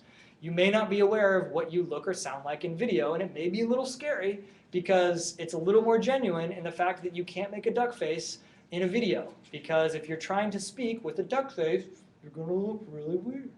Sorry. Experiment and practice is the point of that. Story ideas, I'm not going to focus on this too much unless it's on an individual level. Breaking news, sports concepts, story features. There's all things that we could talk about in terms of what would be proactive ways of creating content in these different verticals depending on what your beat is. So that's about it. I do want to touch on a little bit of what we're coming out with in terms of what I mentioned previously, which I called the partner panel. And this is more for editors. Just be aware that, like when I said you are inviting others to your network, if any of you have signed up today, right now, with the application, you will not have 45 seconds. Make sure your point of contact at your organization is aware that you are now signed up. Let them know what your username is. Let them know what your email address is. And they will then, in turn, send that information to ruby@tout.com. Again, who's our director of account management. She will add them to the appropriate spreadsheets. And then David Banker, our product manager, will add them to the appropriate widgets if it's applicable. So another thing I want to show you is the reports. This is what the partner panel is, a mock-up of what these reports will look like, who is performing, how much their content is being viewed, kind of leaderboards. And this is important for if you, for instance, are somebody that always forgets to share to Twitter, then your content will probably not be as highly viewed as somebody who is very socially media savvy and is always sharing to Twitter and is making sure they're putting the right @mentions in there and it's getting retweeted by others, especially DFM or whatever it is, and they're creating great content. It will probably be viewed to a higher rate and this is where that content is tracked. Also, the widgets, we are creating a system. Currently, if you go to tout.com/widgets, you'll see how to create a widget. And you can use this on your own personal blog if you want to. But we are streamlining that process to make templates for the widgets and then feeds. So right now you choose who you want to be in each individual widget. We are going to streamline that so you have a number of different feeds where it's like sports reporters, real estate reporters, whatever it might be. You can create different feeds and then you just drag and drop these feeds into the design templates that you've already created. Yes. Is hashtag an option? Hashtag is an option. It's actually an option in 2 ways. One, we can currently, but it's going to be in the partner panel, you can create a widget based on usernames, and only when they use a specific hashtag will it go into the widget. So it's like a key that opens it up. So if they're creating content all day about something that is completely off topic in terms of they're actually added to the sports widget, but they have an actual story where they're capturing breaking news, or actually let's reverse that example. So they are generally capturing breaking news, but today they're going to see the Lions game and they use hashtag Lions, then they will be added to the sports widget. So it's, again, a key that is useful if you're trying to differentiate if people cover different beats, and only when they use the specific hashtag will they be added to that widget. But it can be based solely around widgets or solely around hashtags as well. So anyone at a football game, all their touts will be viewed in this widget. Or what's it, Jimmy Hoffa. Mm-hmm. So if we say whoever's going to be out with Jimmy Hoffa, hashtag Hoffa on your tout, and then your tout will be viewed in our widget, which is on the story page or the article page about Jimmy Hoffa.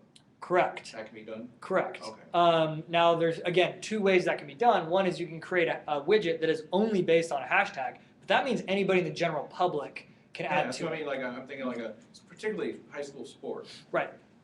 Right. So in that case, you may want some moderation on there. You may want proactive moderation because you give high school kids the ability to publish on your site. They may abuse that privilege. I don't know. Call me crazy. I'm thinking they might. So you may want proactive moderation on there, which means that only when you click approve will it go into the widget, and it allows you to kind of curate what's ever going in there. So you can create a widget that is based on any hashtag, and you say, hey, anybody use this hashtag, and we'll display it on the site. What they don't know is it actually won't be displayed until somebody clicks approve. You do the opposite of allow it, and then Yes, and you can do the opposite. Anything. And again, this stuff's so real time. Yep, and that is the actual downside of doing something along those lines, where if somebody creates content and they expect to see it because you've told them that it's going to be there, then they'll think that your site's broken. They'll think that they dislike you, whatever, something went wrong technically.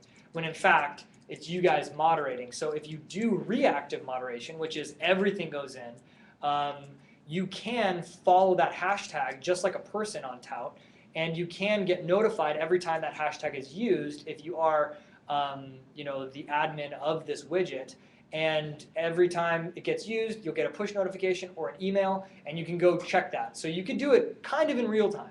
It might be up there, and again, we screen for lewd and indecent content, so it won't be up there if it's lewd and indecent, but it might get up there if they drop an F-bomb at the very end and somebody misses it, then you Is can... there a profanity filter? Twitter? There is not a profanity filter per se.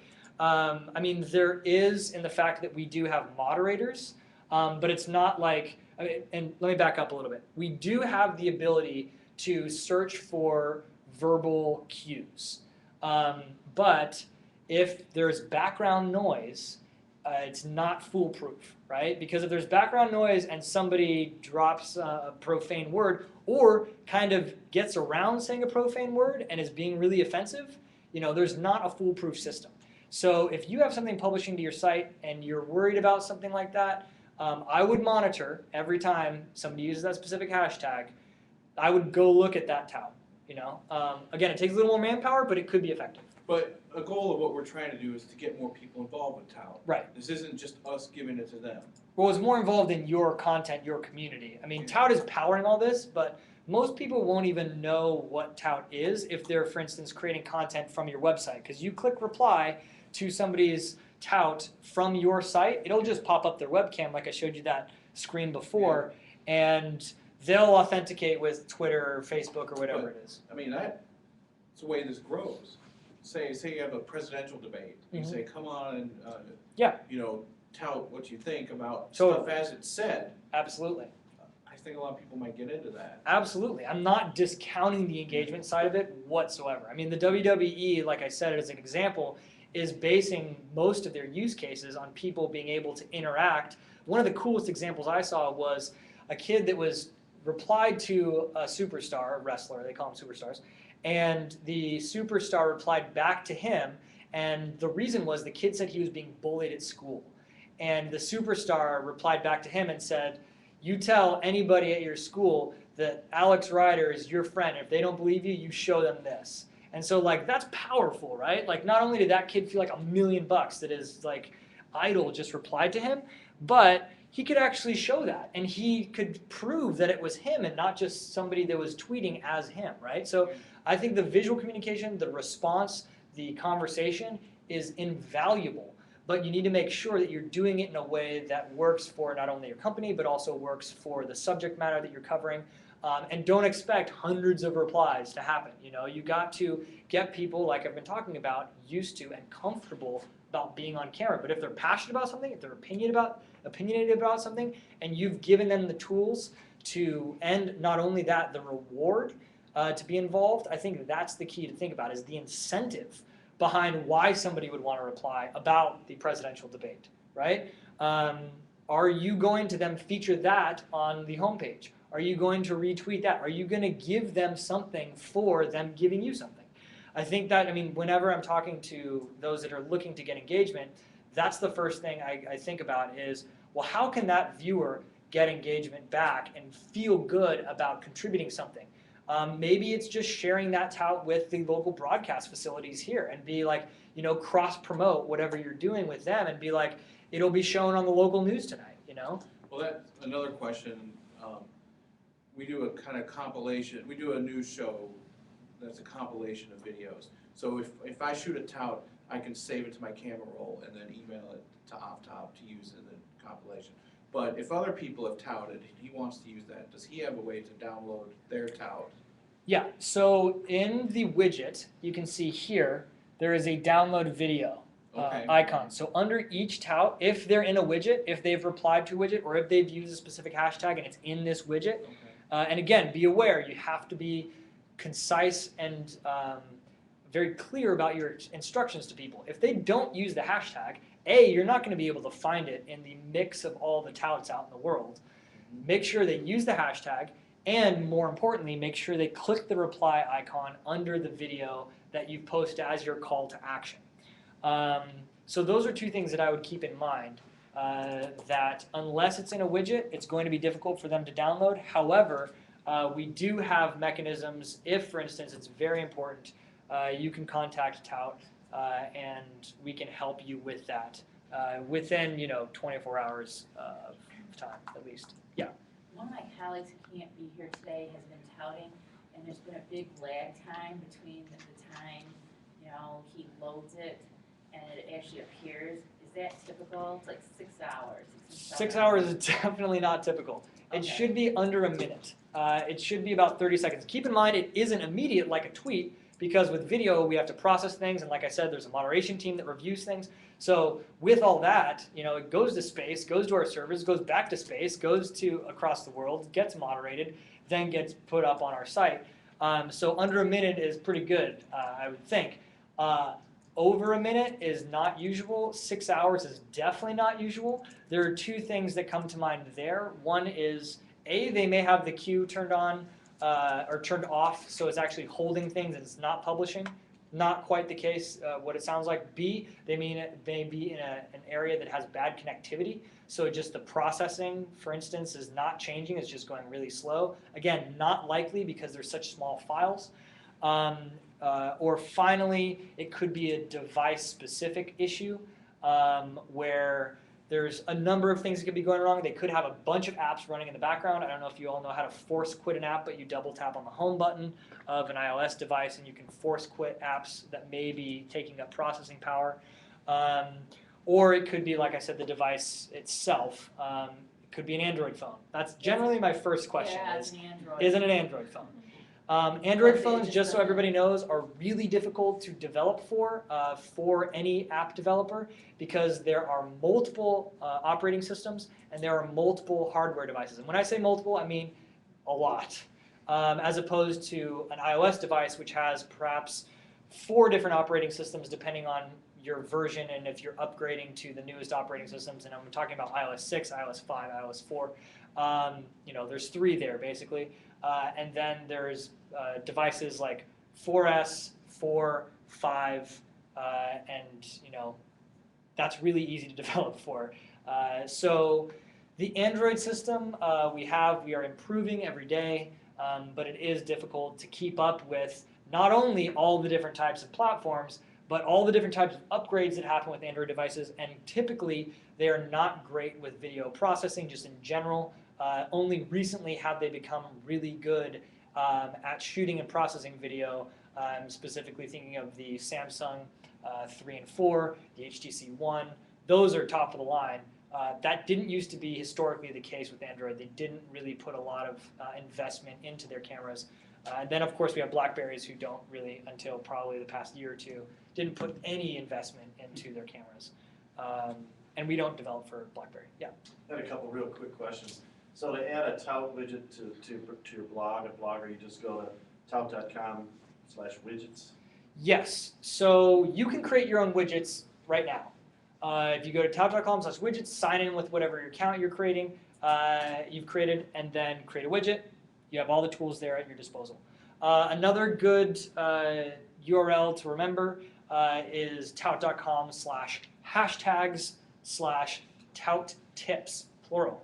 That's where essentially a lot of what I've talked about today is contained in 15-second moments. What do I do if I forgot my password? My password retrieval isn't working.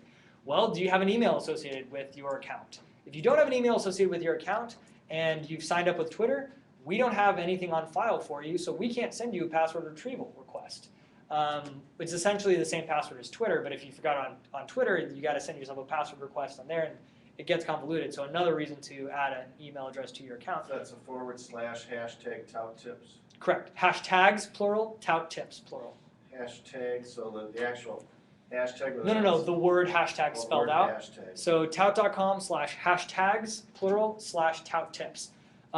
Pretty simple stuff, but also like, oh yeah, that makes sense. Like, I can't get my password retrieved if I've denied Tout sending me a notification. So some people think something's spam, they click, don't send me any more emails about this, I want to unsubscribe. Well, you just unsubscribed from all our notifications, including our password notification. Not to say that's a typical, or one that happens a lot, but it's one of those things where you connect the dots and you're like, oh, right. So you can just look at some there. You can also look at the channel Tout Help, which is essentially me repeating a lot of this stuff. I got 2 more quick questions. Yeah. Can you embed a tout in Saxotech into a story? Embed a Tout in what? Our operating system Saxotech that we use. Saxotech? Saxo, S-A-X-O-T-E-C-H. I'm not familiar with that So platform. no. Tell me about it, so I know what you're talking about. Well, that's what we use to. So that's for your our CMS. websites. Some of our papers.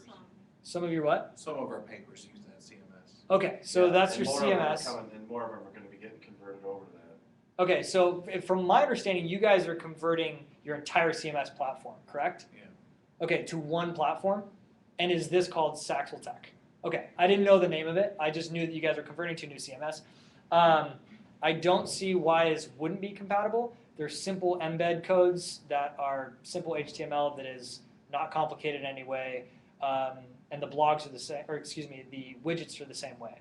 So if you have, for instance, Lightning.js that's running on your site, the widgets may not appear the way that you want them to if you're using our advanced code. So there's certain things that technically may be problematic, but I highly doubt it in the fact that our technical team has talked to your technical team, and I don't believe we will be giving you a product that does not work with your CMS.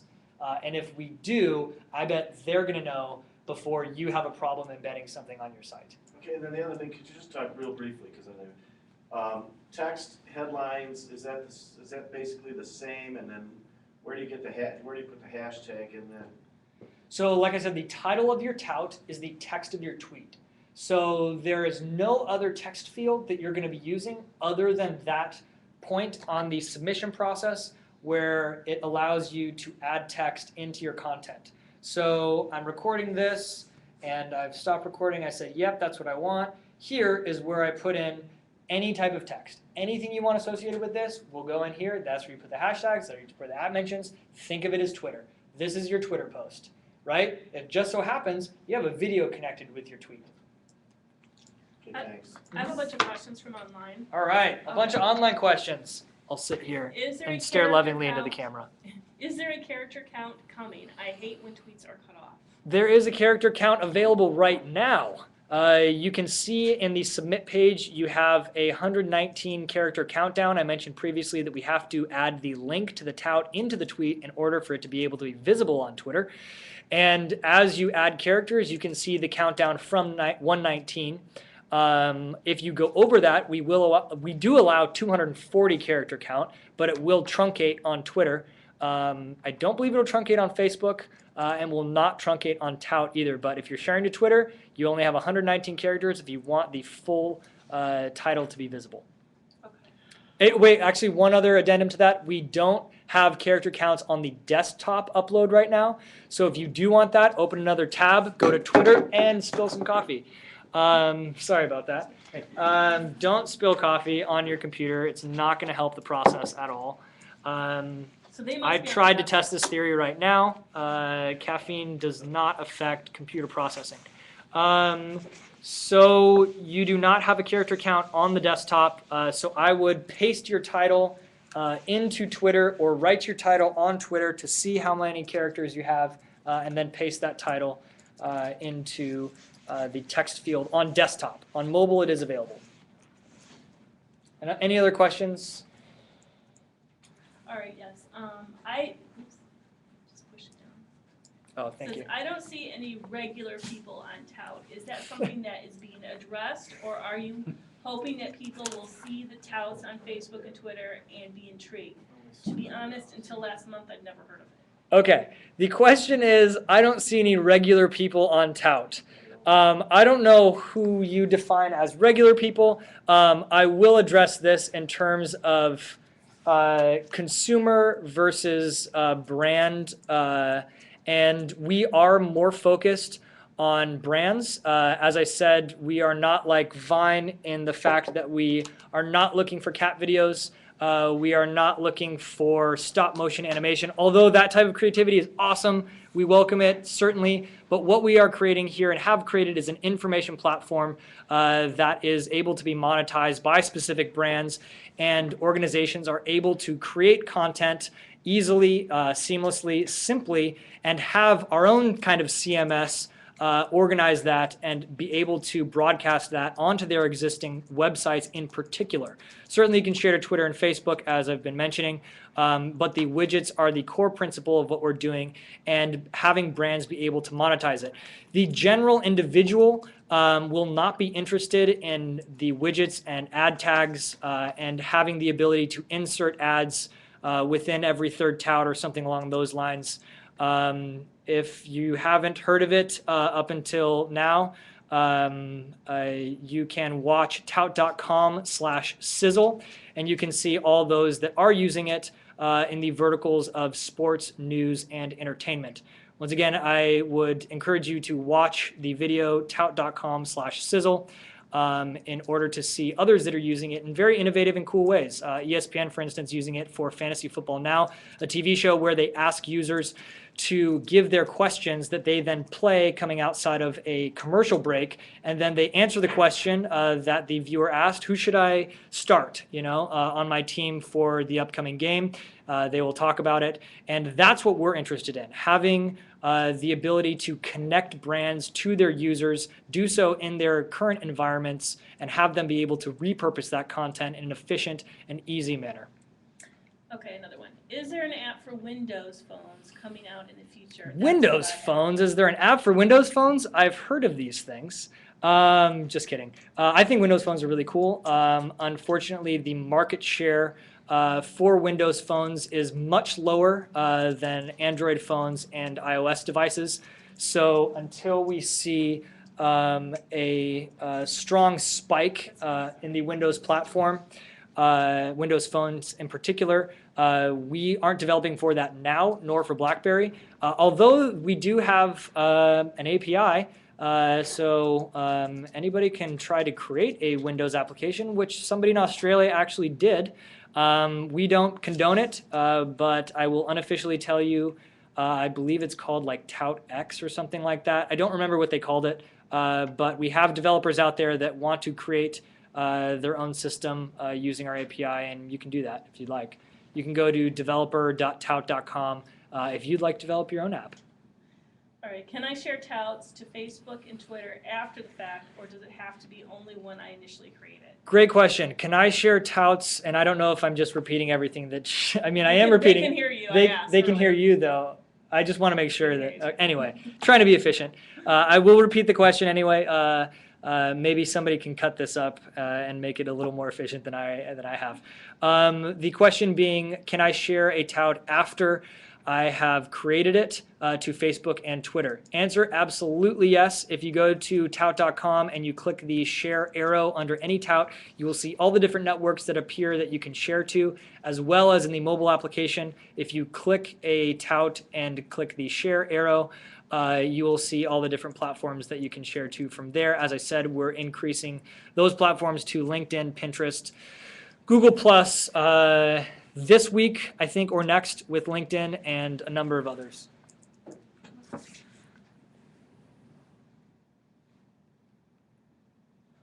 That was it. That's all the questions. Do you guys have any questions in here? Yeah, question. Seems like from a practical day-to-day standpoint, you should be. Siri has some questions for me too, apparently. That's actually funny. We came out of the same, Siri and Tout kind of spun out of the same place at SRI. So Siri's just trying to get involved again. Yeah. When we're shooting interviews, it seems to me we should be shooting on the camera roll almost all the time, because you don't want to miss something they're going to say after the 15 seconds or 45 seconds. Exactly. The question is, if we're shooting interviews, we would probably want to use the native camera in order to capture that video and then clip it using the Tout application later. I would agree with that.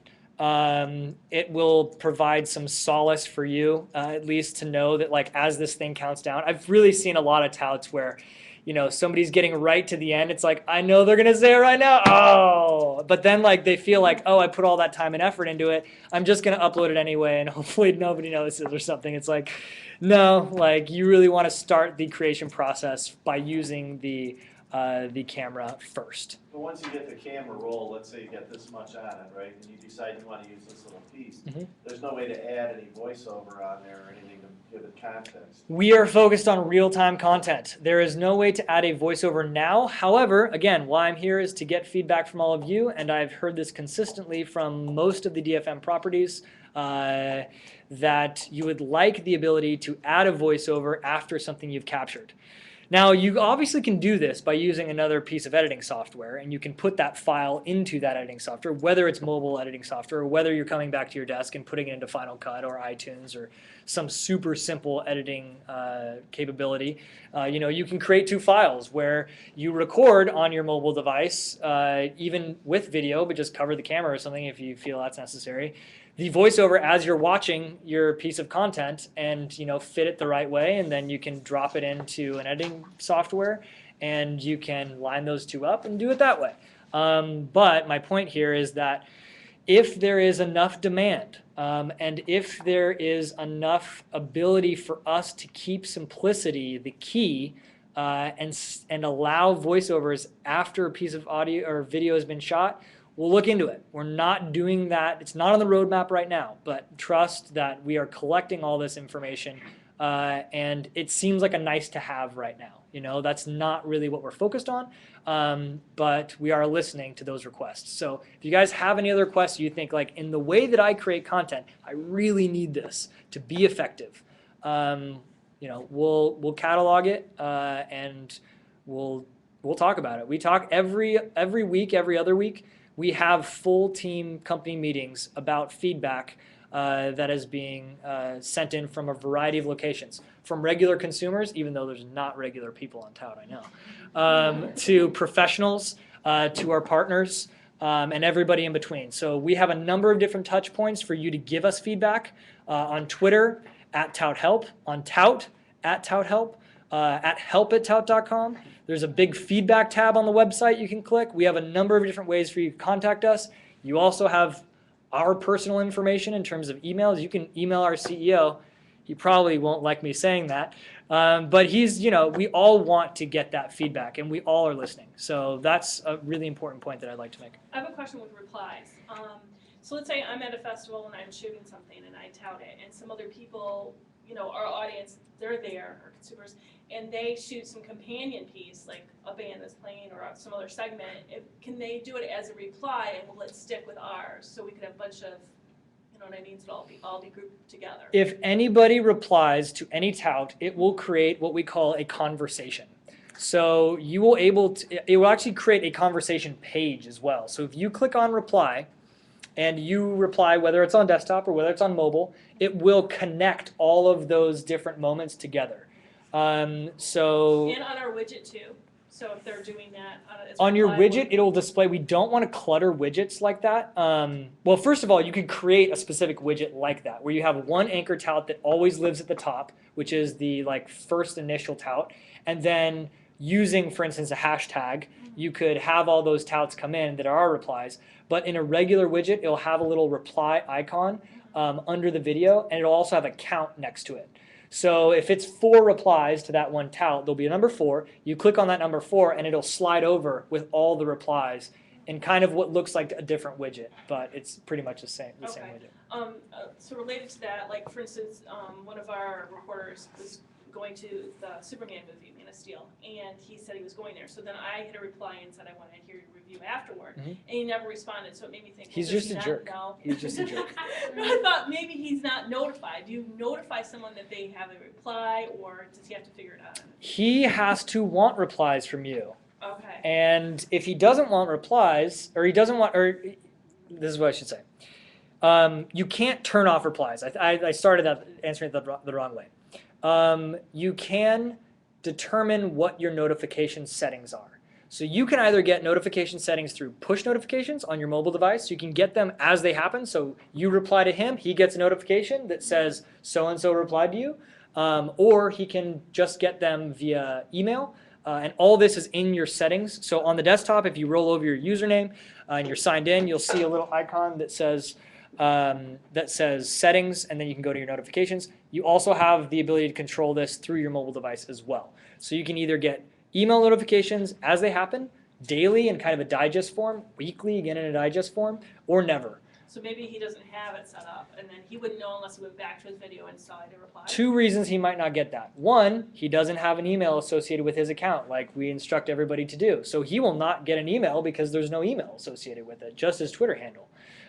2, it would be good if you replied to him and then shared that to Twitter as well, and he got a notification through Twitter. He may not have his notifications on Twitter set up. Another problem.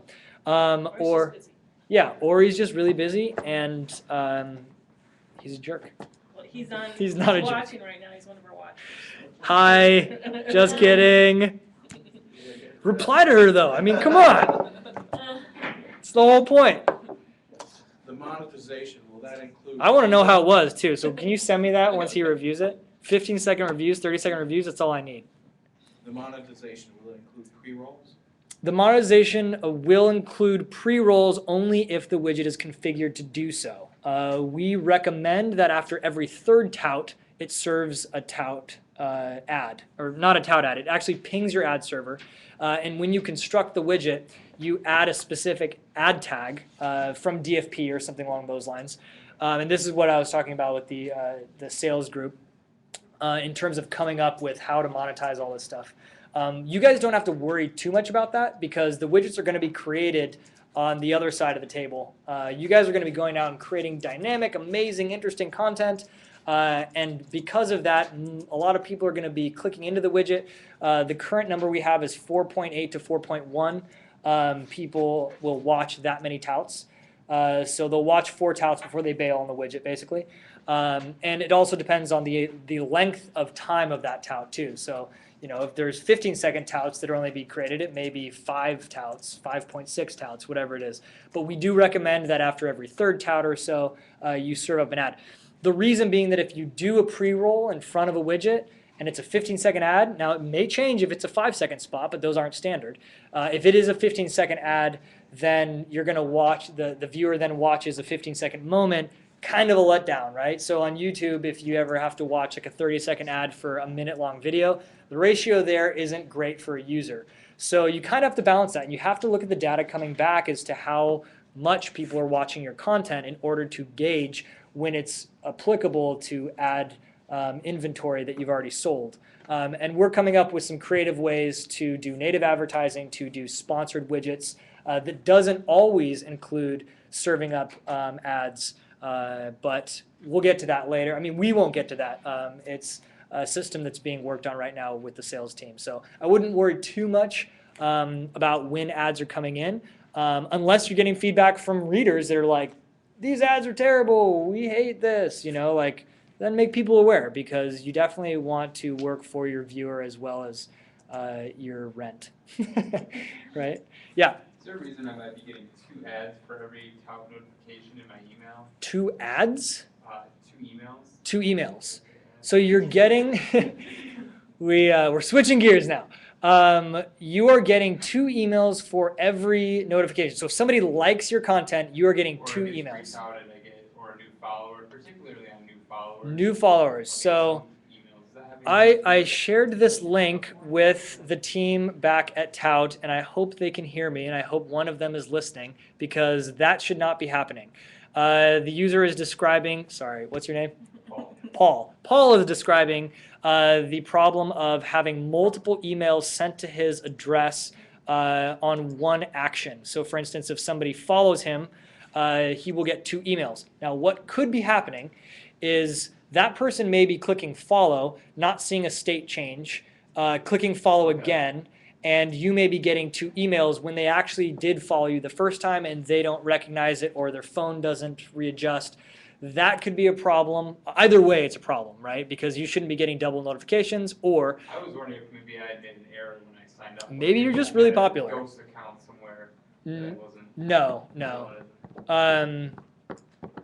That shouldn't be the case. Either way, it's a problem, and I will capture it and bring it back to the team.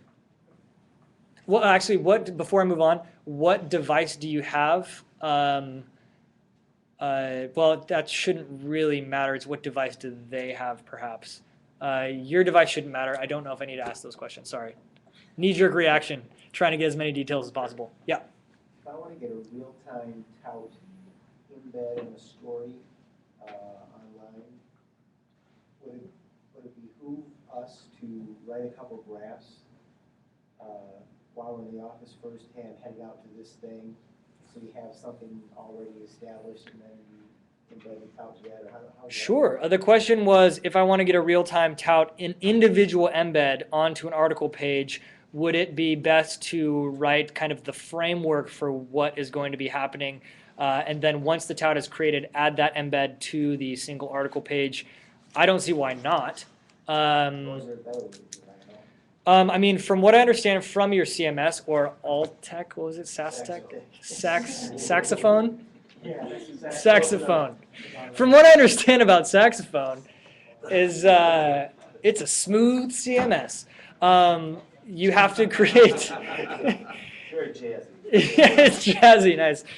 You have to create a template first for the articles, and then you have to do other words that I'm not familiar with, and I probably should become more familiar with it, and I'd like to talk to some of you about that afterwards. So creating that template ahead of time, adding some text into it, and making sure you have that field where you know you're going to drop a video in, I don't see why you wouldn't want to do that. I can't think of a reason. If anybody else can, I'd love to hear it. But that's the best way to do it, is what I'm envisioning. Sure, but the other thing is you could just put, yeah, because if you haven't deployed a single article page, so you can't deploy a widget. I don't see why not.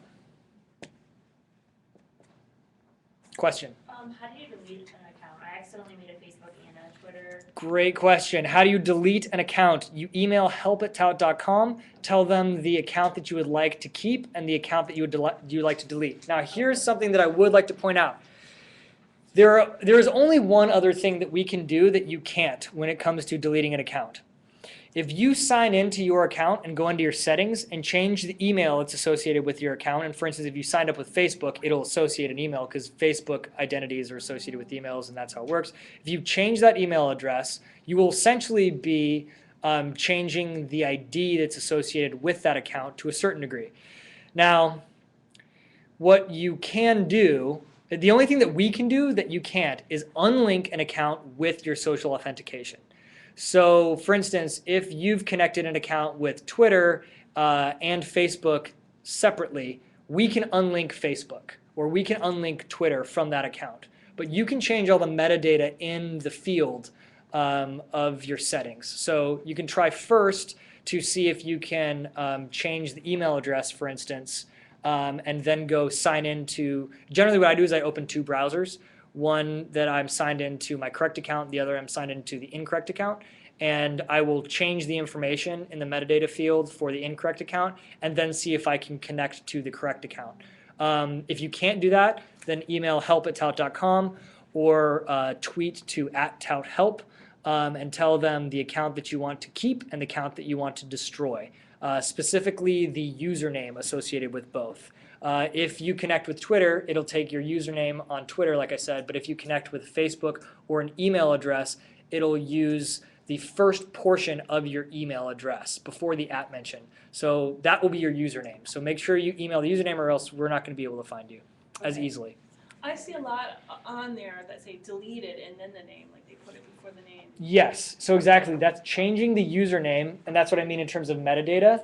If it says removed or deleted in front of that username, it essentially creates a new username called @deleted whatever the username is, so our system doesn't recognize that as a user anymore. Hey, thank you, I gotta run. Yeah, absolutely. Thank you. I'd like to get some help on my new fancy iPhone, getting it set up on here if that's possible. Okay. Everybody's done. If there's any other questions, I will field them now. I'm going to, I think, shut this down. We are exactly at 2 hours. Geez, went a little over, but we left some time for questions, and I'm glad we did. So I'm going to stop the recording and stop the broadcast, correct? Yes. Bye, everybody. Thanks so much.